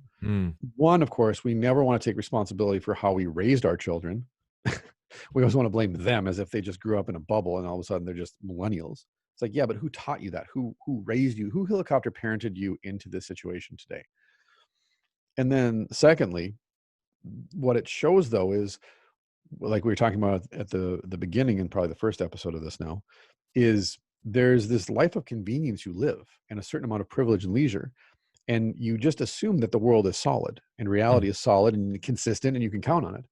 And then when reality does literally just shivers, like this isn't even like bad compared to the 60s and the protests in the 60s. Right. Not yet. Like society is shivering right now. That's all it is a shiver. And we're freaking out. And because of where we were, right? Because of where we were, right. And so, of course, if we've not been through this in our generation, they haven't been through this in their generation, they don't know what to work off. And like I said, my generation, in my opinion, has been far too quiet and comfortable and gotten complacent. So we weren't there to, so my kids are having that conversation with me now. They're in the next generation.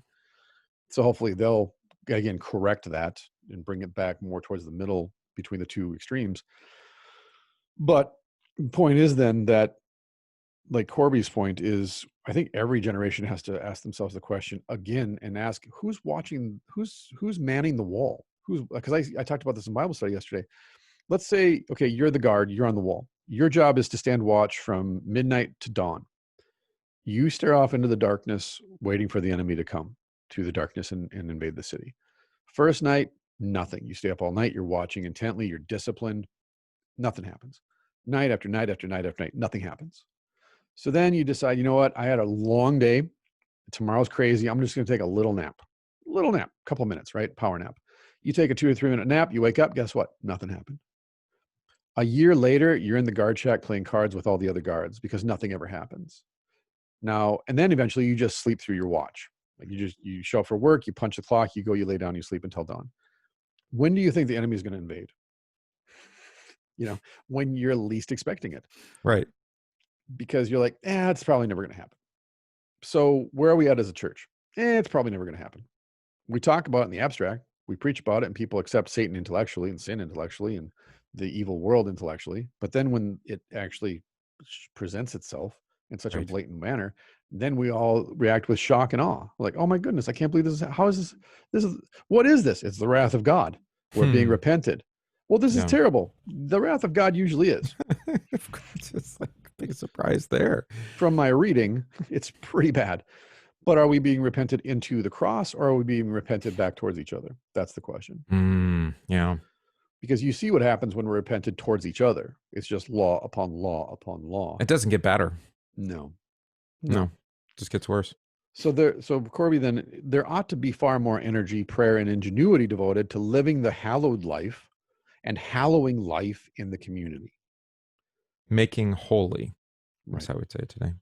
Much too little has been done either to articulate or to augment that kind of pastoral care that equips Christian citizens to demonstrate care for the world in their daily vocations, which is what we've been talking about. Yeah.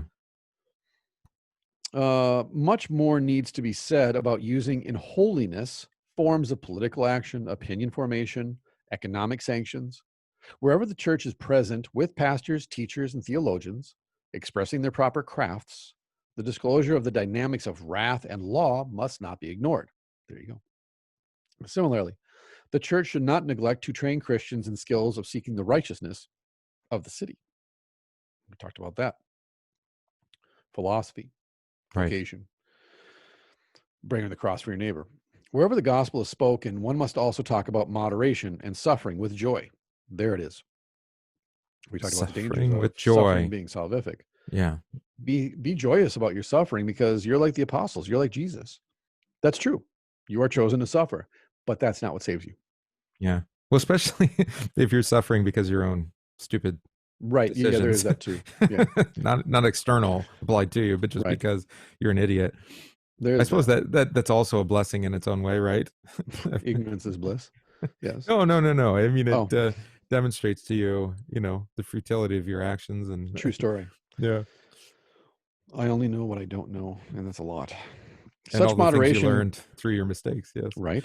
Such moderation calls for fasting, not with regard to eating and drinking, but in relation to other men, an abstinence of antagonism and violence and retribution. I like that. That's really a theological word, abstinence, right? Yeah, but I like the way he phrases that, though. He's not talking about giving up, intermittent fasting for 12 or 16 hours. Mm-hmm. Again, that's fine bodily preparation for the sacrament, but it ain't the sacrament. Likewise, then what we mean is actually to fast in relation to other men.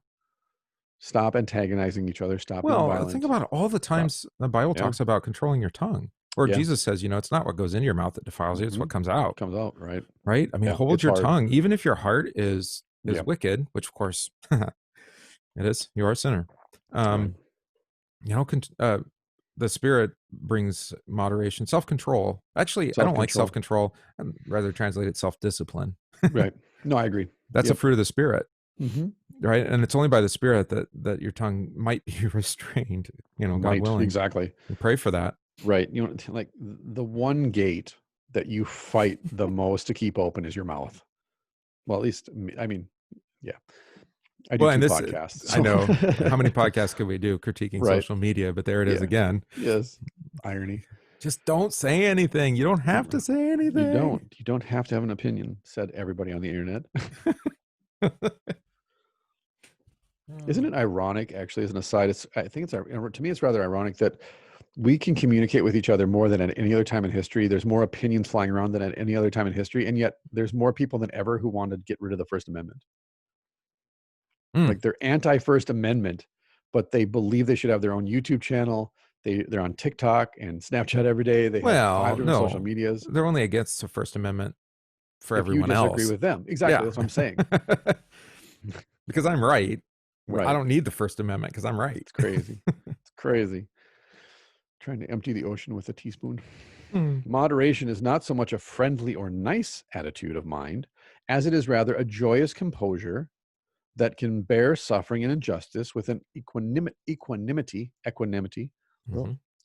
that comes from joy of the Lord. This moderation imitates the humility of Jesus on earth, for it is a moderation in joy, a living on the goodness of the Lord. See, he doesn't make any place in this for satire, though, and snark. That's what bothers me. Of course it does. Where's the place for sarcasm and dark humor? That's got to be in between there, right? That's right. But I am sympathetic to this because absolutely we look around and say, how is rioting actually going to improve your situation? Or just memeing all the time, or even memeing. More for me, anyways. The greater temptation is I have this culture, this subculture that I'm a part of, and they share memes, and I look and I'm like, oh, that's really funny but true, and I'm going to post it now because I think it's funny and true, and also it's part of my community and my ecosystem, and now I'm embraced more by them, like we were talking about earlier. So it is that desire to be accepted, that desire to get people to say, you're on our team, you're on our side, but also it's how we've developed the coping mechanism to deal with stuff that we just find completely overwhelming, that, as he points out, we don't really know what the end game here or the goal of this movement or this thing is that's happening. So how do we deal with it? There's a certain degree of irony that we've spent how many weeks now discussing various things on this show out loud. And not necessarily, I mean, I think you and I have tried to be thoughtful, not just out loud and on the show, but even before, and consider different opinions. But that idea of a moderate conversation or a moderate one, I posted, I actually did post to aggravate some people probably, but also because I thought it was helpful because it was this sort of response from Making Sense podcast. Yeah. Who is that? The former Sam Harris. Sam Harris. Yeah. Yeah. And he says some things that aren't going to make anybody happy. Right. I was talking about policing and, racial injustice and whatnot. But I thought was very moderate, sensible. Right. Which is ironic given his kind of historic tradition, traditional viewpoint. Right. Well, we talked about this before, is I can disagree with your conclusion, but at least appreciate your logic. Well, 99% of what he talked about, I would be like, yeah, I think that's reasonable. Sure. But then he has this like visceral reaction towards the president. Right. Like the president, there's nothing the president can do can possibly be right. Right. I'm like, right. You're so moderate on everything, but then you've got your blind spot too. Yeah, there's a hole in your fence. Yeah. Yeah. It's just like, yeah, but you're not offering a better option. Well, just vote for this other guy. Right. Yeah, I know he falls asleep and whatnot on TV, but the person whatever. who created all your problems, vote for that person to solve your problems. It's like, well, I guess we all have those, right? I like how you call them hole in a fence. There, it's holes in your fence, vulnerabilities, weaknesses. Yeah. So moderation, not so much friendly or nice attitude of mind, but rather a joyous composure that can bear suffering and injustice with equanimity that comes from joy of the Lord.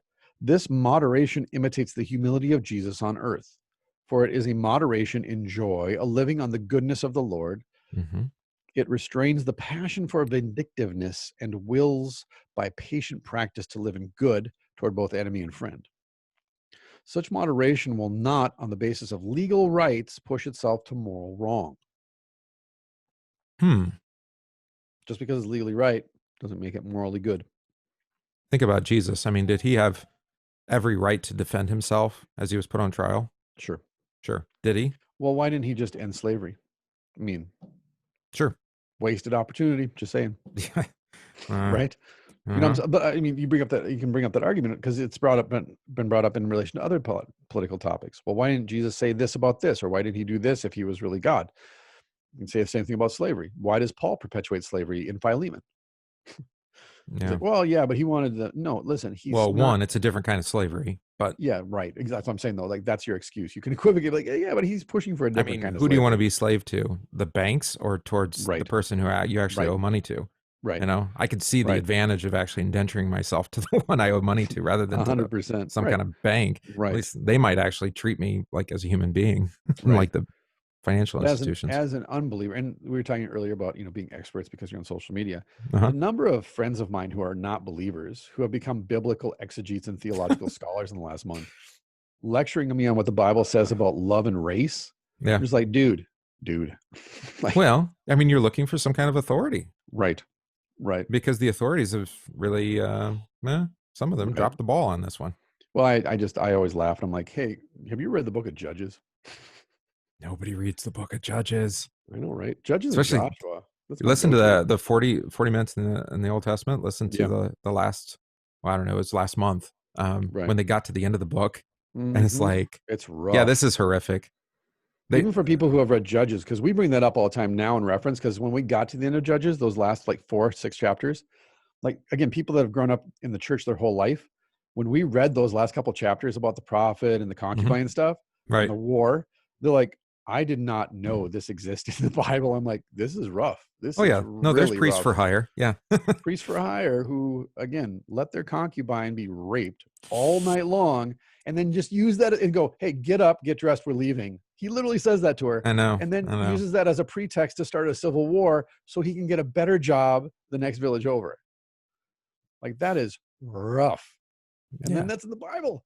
Yeah, what's it even doing in there is when you start to ask the question. Well, because you can always say, I guess you could say then it could always be worse. It could always be worse. But and to Korby's point too, I try and bring this up pastorally is if we read the Gospel of John, for example, and Jesus talking about love, especially in the farewell discourse, great.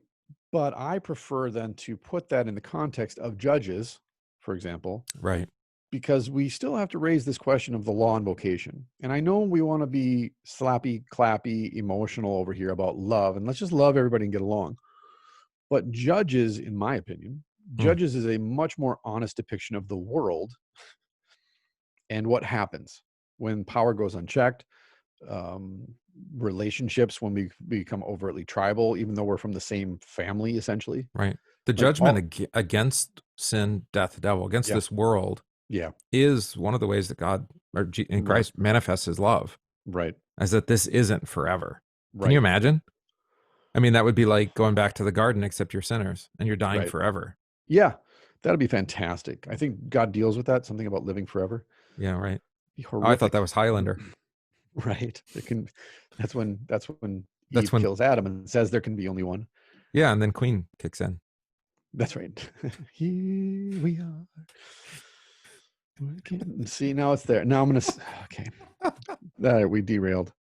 At 1 hour. I've been working on it. I finally found something to get you. There we go. So imitate the humility of Christ. Essentially, is what Korby is driving at, which is ironic for a Lutheran to basically go back to that. But not for salvation. Right? No, I mean that's his point. Just keep it where it belongs. There we go. Exactly. Love for neighbor. Yeah.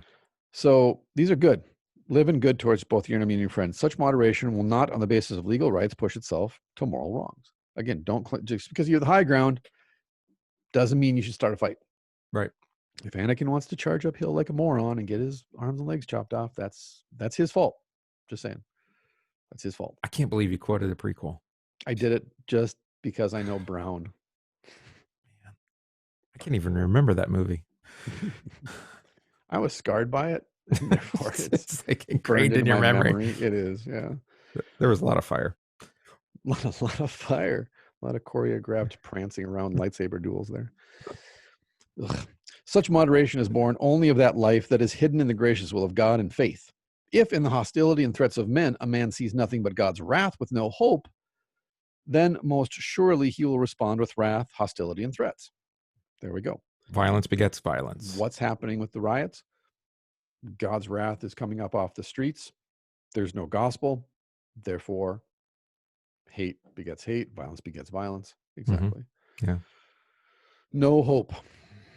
Christians who are anxious about their life, especially in the face of such threats, are invited by the Apostle Paul to combat such cares with, quote, prayer and supplication with thanksgiving, making the requests known to God. Philippians chapter 4. Such fasting, such abstinence from wrathful responses, such control of passions that perpetrate evil, and such joyful sufferings help reveal Christian moderations to all men. Instead of man's being the sentinel over his own rights, the peace of God will stand guard over him to keep him in peace. Which is exactly what I was thinking when I walked out of the butcher shop last Thursday, rather than get into a fight with somebody. Yeah. As being a good Christian. Well, I wasn't wearing my ribbon. We were studying Sermon on the Mount. We're kind of going through it in our morning Bible class each day. And when Jesus comes to murder, to anger, and loving your enemies, he quotes Moses, eye for an eye, tooth for a tooth. And Moses says it all over the place. It's in Leviticus, it's in Deuteronomy, it's in Exodus, in various ways. And that is the human response to violence, right? You did this to me, I'm going to equally, reciprocally, or even maybe greater, give you what you deserve as that. And then you read like the psalmist, and David's much more cautious, right? He wants to be wrathful. He is angry, he hates his enemy, and yet he gives it over to God over and over, right? Says, they're your enemy now, right? You take vengeance on them. Vengeance is yours, not mine. Right. And I think that you could apply that when it comes to racial injustice and whatnot. I mean, it is unjust. There's no doubt about it. It's unjust. Right. And it's God's problem. Yeah. Right. And because it's our hearts, but he made us. That literally is the problem, though. That literally is the problem for us old Adams is it's God's problem. When I would much rather make it my problem in God's name. Okay. I mean, to kind of go off on a Capon riff, God forbid if my enemy gets absolved and converted by God. It has to sit in and then I got to sit next to them in church on Sunday. Ouch. Like, I want to twist your head off. Yeah. Why you can't commune with me? Yeah. I see that. You see that in the Old Testament in particular. You see that with liberation theology, like we've been talking about. It's just human nature to say, yes, I know God. They all have to answer to God in the end, but we all want that satisfaction of knowing that they're going to get theirs. Right. Because ultimately, too, it's essentially confessing you don't believe in the resurrection and the life everlasting. Well, that's what I was going to say. And that's why I love, Capon, or not Capon. We were talking Capon. This is Korby's response, right? Mm-hmm. It's to say, no, you can't respond that way because it's not given to you to be that way. Right. You're given to abstain from wrathful responses because that's the Lord's, that's his job. Right. To control your passions because that's the Spirit's work in you. Right. Yeah. Right. And to suffer, even if it means, your friends are going to look at you and say, how dare you, march alongside those folks. Right. Well, bring it back around to something controversial then. Miyamoto Musashi, he's a famous Japanese swordsman and Ronin actually, but anyways, he's famous. There's a great biography of him out there. He said that the approach to combat in everyday life should be the same. And I bring that up as a point of reference because to be meek, literally translated, as we've learned from our friend Jordan Peterson, to be meek literally means to know how to use a sword, but you choose to keep it sheathed. Mm-hmm. This is actually Peter's sin in the Garden of Gethsemane, is he unsheaths his sword. He is not meek anymore. He chooses to chop off the servant's ear. Literally, the bookend to Jesus' teaching on meekness is Peter in the Garden of Gethsemane. So to our point then, Peter I got a sword. I got a sword. I might as well use it. Every people with hammer see nail. He's got a sword. Jesus is being attacked. Let's chop this. I mean, the most impetuous of the disciples, the one with no impulse control, is just like, yeah, I'll do it. And shout out to Peter for actually living up to his word. I'll die rather than let you die. And he goes for it. He goes hard in the paint on that one. But Jesus is like, yeah, blessed are you if you know how to use your sword, but keep it sheathed. So it's not be a pushover. It's not be a wallflower. Don't be passive. Don't let people walk all over you. But yet there's also that aspect of, like Martin Luther King constantly hammering on, love is the most powerful force in the universe. It is the only force for actual good in the universe, for actual change, reform, is love. You have to love each other. You have to love your enemy if you want to see actual change, actual reform. That's being self-sacrificial for their sake. Right. You have to sacrifice yourself. And that, in a sense, in a secular sense, the blood of the martyrs cry up to heaven and they will elicit a response. But also in a sense of actual martyrdom, actual Christians marching down the street saying, go ahead, shoot me. Shoot me. I'll die for the sake of love. I'll sacrifice myself for those who are to come after me. And, I mean, like real, well, I wouldn't say real, but a stronger cause to rally around where someone had both hands up in the air, made no move, and were shot. Yeah. Okay. Yeah.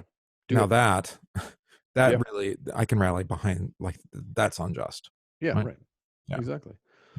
But it to my point, then, it's not, don't see, this is again, the dichotomy for me is loving your neighbor means protecting your neighbor's body and life. Yeah. It's both.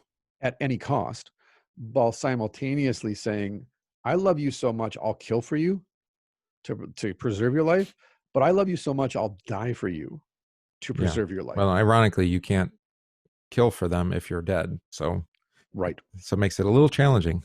Right. And this goes back to the point of, well, what if God sends you to be the messenger of violence? Like, you're the judge. Like, you need to protect your neighbor's life.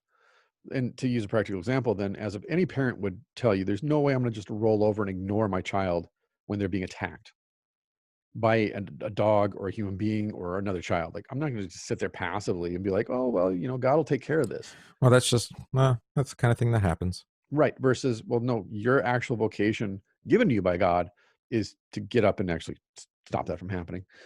But that's not in and of itself somehow going to get you points.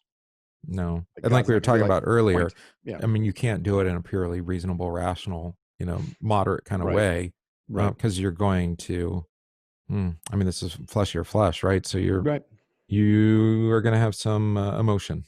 Right. Because we're emotional creatures, and actually we were given emotions to worship God with all of ourself, all of our senses. And that also is then a byproduct of original sin, is that we allow our emotions to come out this way, rather than, I'm going to worship God with all of myself. I'm actually going to place the life of this person or this thing above worship of God. Or what if I do it in faith? Is that then worship of God?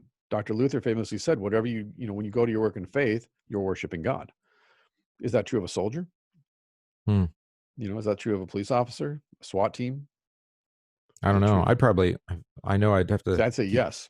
Yeah, but I would also feel compelled. I mean, to I'd have to pray all the time. Of course. In that vocation. Go back and read on whether a Christian can be a soldier or a soldier can be a Christian by Dr. Luther. And if it's done in faith, he's actually got nothing to confess. Isn't it something like, can a soldier to be saved? Yes, that's it. Yeah. Depending on the translation. Yeah. So, and I only bring this up by way of example at the end, because this isn't cut and dried. It's not binary. It's not simple, or it is simple. It's just not easy. No. And as soon as you make a law out of it, now you've confused things again, where you say, well, Christians have to, march, for example. No, they don't necessarily. No. They might have that calling in their community. Just because it's right doesn't, it might be socially or civilly or community right, but it doesn't mean it's morally right. And it definitely doesn't mean it's Christian. Right. But what would be morally evil is if you see your brother in need and you stand by and say, well, I'll pray for you. Yeah.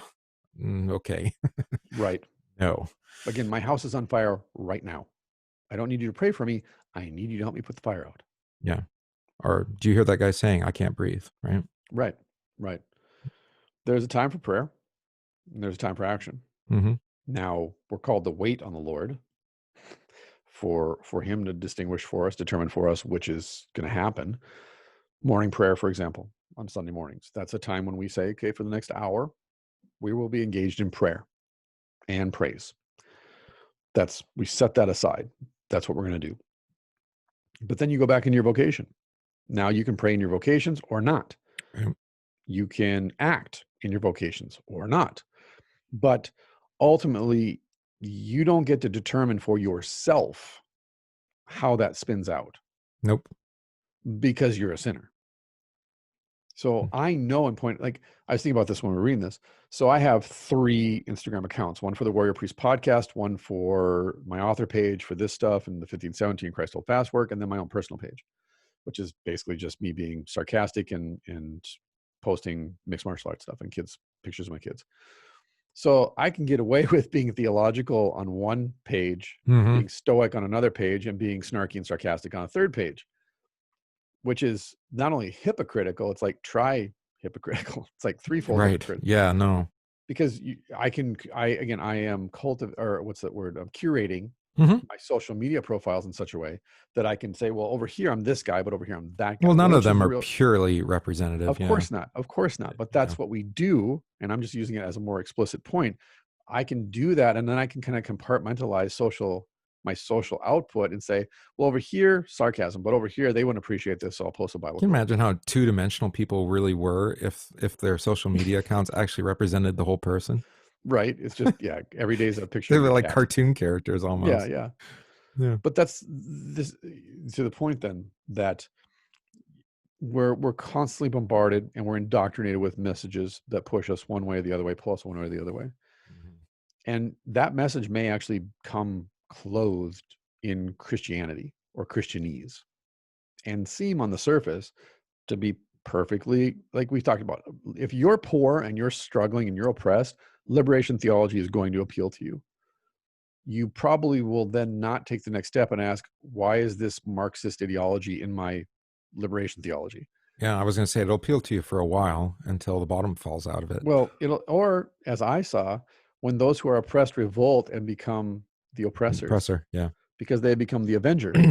And now all of a sudden you have to tweak your theology because you're the person that you hate. It's just like how, well, this is a autonomous zone, and but yet you have police people patrolling. I thought you wanted to get rid of the police and a wall and security checkpoints. Yeah, I know. So anarchy leads to racially segregated garden. I saw that. That's fantastic. It's like just failing to see all the levels of irony. Or for maybe those of you who live in Seattle, I know it's not funny, but for me personally, this is the best thing that could happen to America right now, because that's a microcosm of what the entire country would look like if that were allowed to just run. Yeah, I mean, you don't even need Carrie Brownstein or whatever making a show. Right? No, that is 100%. If it wasn't for the sexual assaults and beatings and thievery and everything else, it's a Portlandia episode. If Portlandia made a movie, that's it. Yeah. Loss of property. 27 different fish cover bands.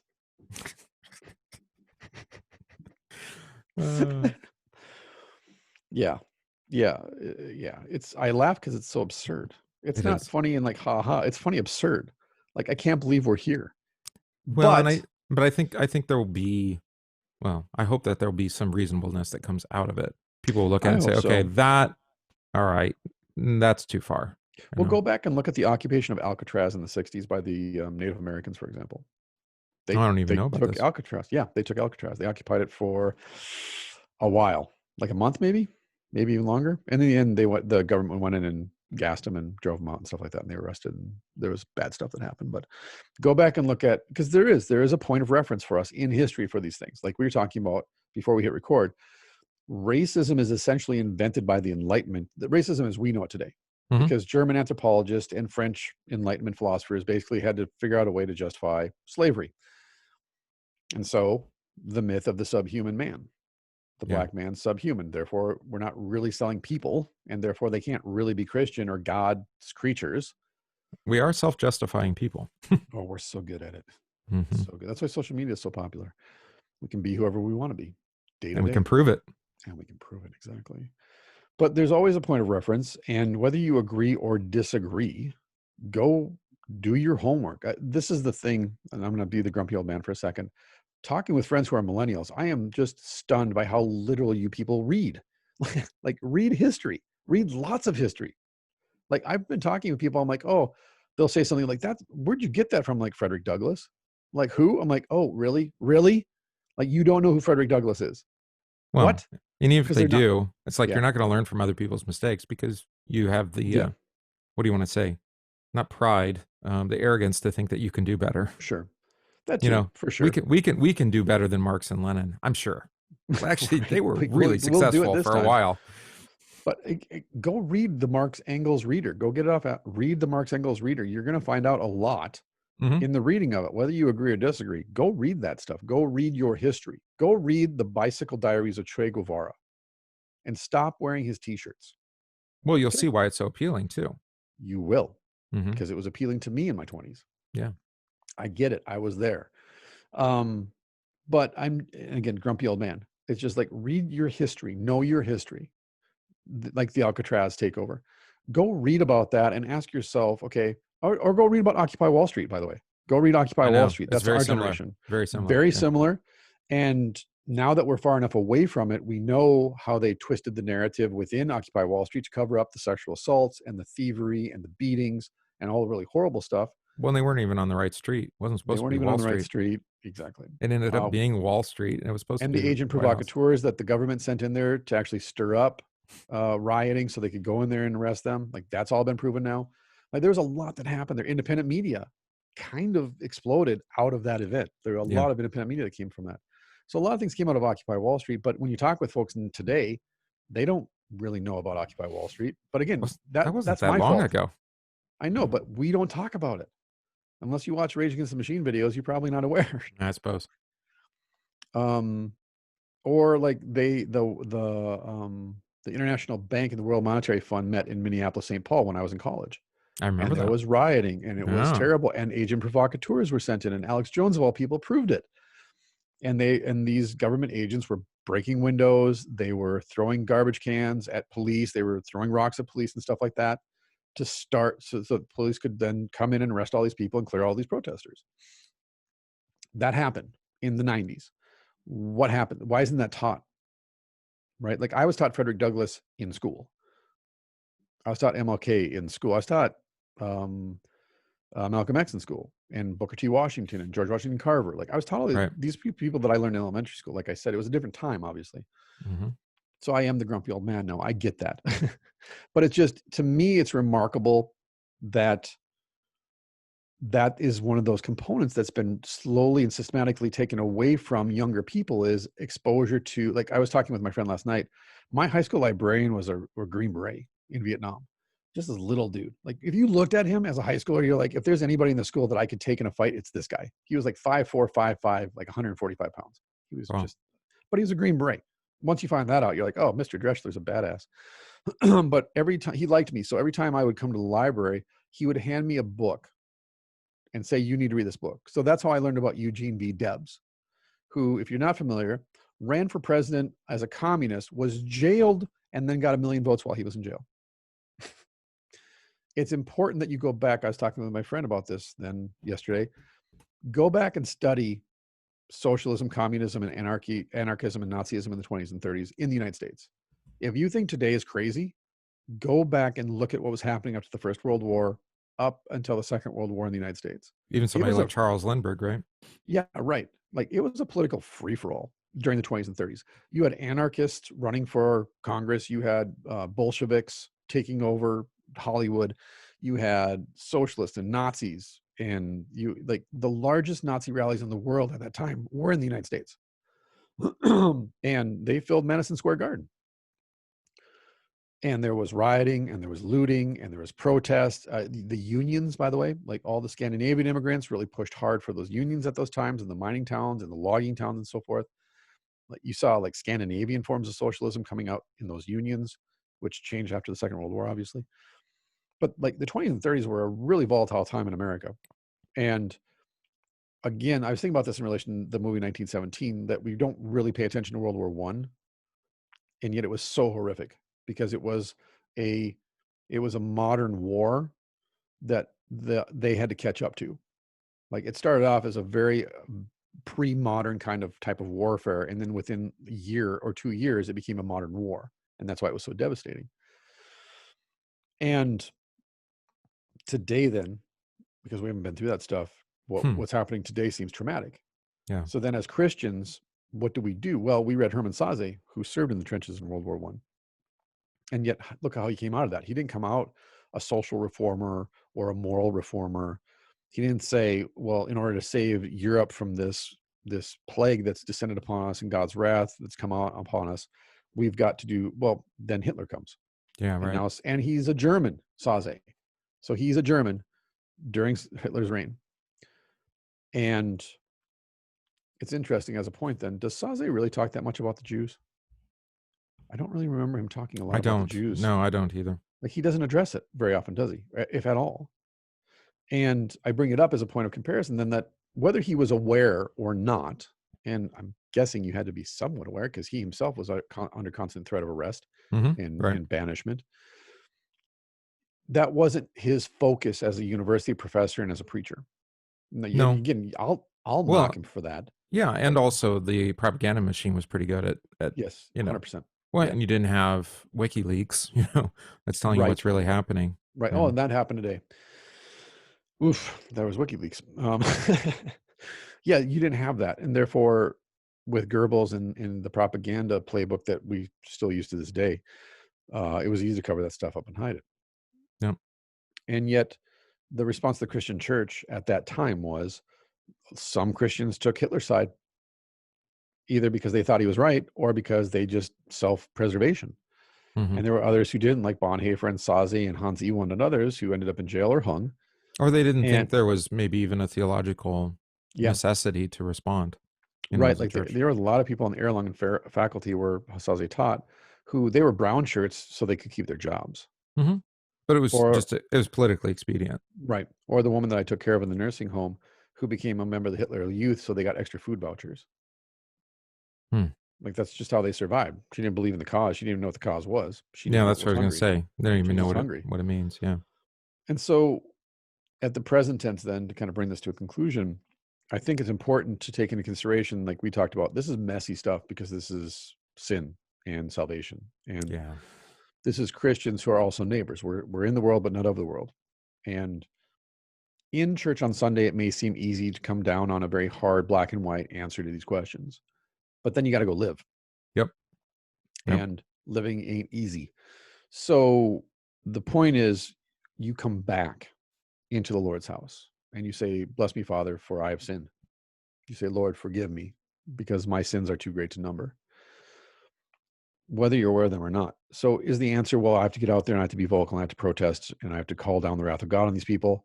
Or is the answer, go quiet, go into the church and pray quietly in silence and secret where no one can see you? Is it be passive? Is it be active? And the answer is yes. And yes and yes. No. It's whatever you are called. To use the practical example, I want to go protest. Like, that's my nature. I want to be active. I want to go protest. I want to show solidarity in Minneapolis. However, I have a wife, 5 children, and a congregation. My vocation is husband, father, pastor. Yeah. They demand that I not go protest. And the way that they make that demand upon me is by placing responsibilities upon me to serve them. Right. They need me to show up as their dad. They need me to be their pastor. Now, maybe I educate my children to be the next generation of people who stand up and say, whatever the cause is, no, we're not going to do this anymore. We're going to protest against this. And thanks to the way that my dad taught us and educated us and got us to think growing up, now we're in this place vocationally to do that. When I was in my 20s and 30s, my wife and I were in that place vocationally. Right. Now we're not. And I think that's a problem, though. Thinking about what Korby said, where he's calling for moderation. Yeah.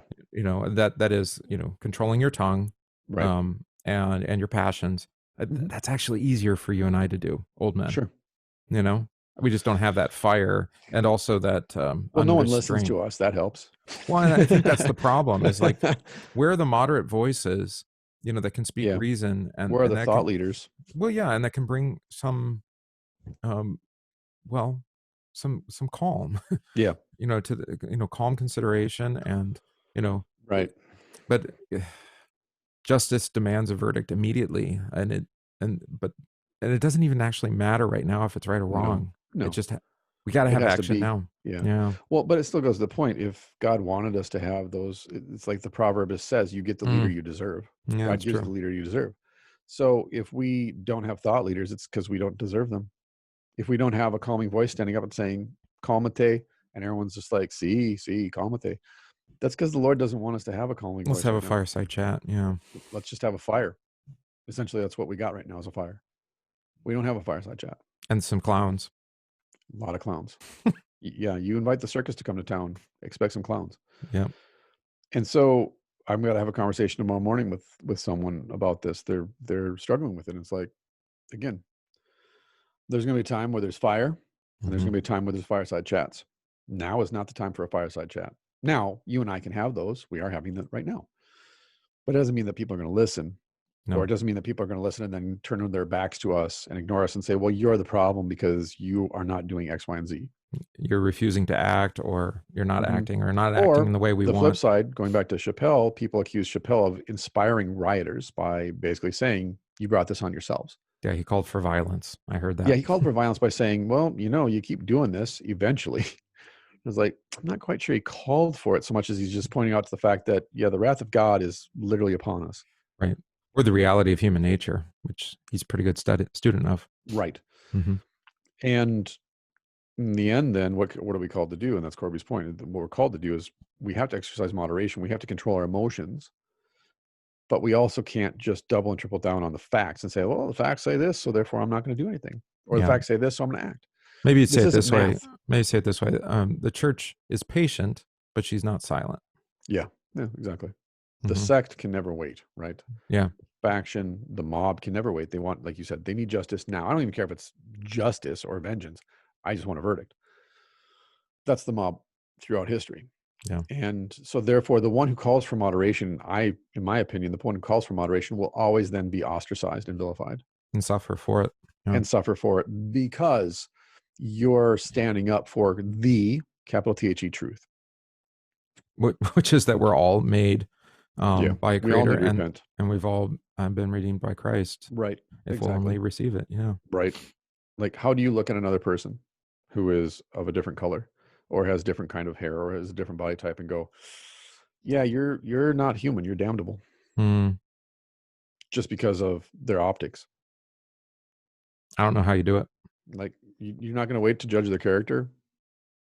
You're not going to think it through. You're not going to seek the middle path and say, well, you're too emotional and you're too analytical. So I'll stay in the middle and see what we can hash out from here. Because like you and I have talked about, like in summer, for example, church is always low in summer. Yep. Because people are traveling, there's vacation, there's all these things. And then you add to that the shelter at home, which has utterly decimated my congregation and scattered us across the countryside. Now all of a sudden I have to live through a summer, which is typically low attendance, where because of sheltering at home, it's going to be doubly low. So then you're coming back at it going, okay, well, I got to do more then to make sure that financially we're okay. We're paying bills. I'm still pastoring the people that are here. Like, what do I need to do? How do I need to adapt? And the temptation for me is always to overcorrect in the other direction and act and act and act and act versus pray and do nothing with that nagging voice that lives rent free in my head saying, you do realize if this all goes south and crashes, it's because you did nothing. So moderation. Yeah. So do something. So then you can lay in bed at night going, I should have prayed more. Yeah. Yeah. Be restrained, but don't be passive. Right. Exactly. Okay. Yep. Good. Awesome. Good conversation. That was good. I think so. I liked it. I liked it and you liked it. And I think it's helpful. I hope so. Help me. So Yep. Thank you so much as always for listening. We truly appreciate all that you do to support the podcast. Hopefully we'll see you in October. I have no idea. Have you heard? I haven't heard. Dan Price said that it's still scheduled. The hotel said they're planning on having us. Great. The hotel said that. So we'll see. just depends on the second outbreak and how California responds. Right. And the rest of the country, actually. But because the biggest outbreak now is actually down in like Arizona, New Mexico. Like Illinois has like the least number, and yeah, they're declining. Arizona has like the biggest spike. It's weird. But yeah, but they're testing more too. So right, exactly. And they're inside breathing recycled air more. So can't golf in the summer. Right. In Arizona. Those lovely bags. So we love you and we thank you for everything. And we will see you for a brand new set of episodes next week. Peace.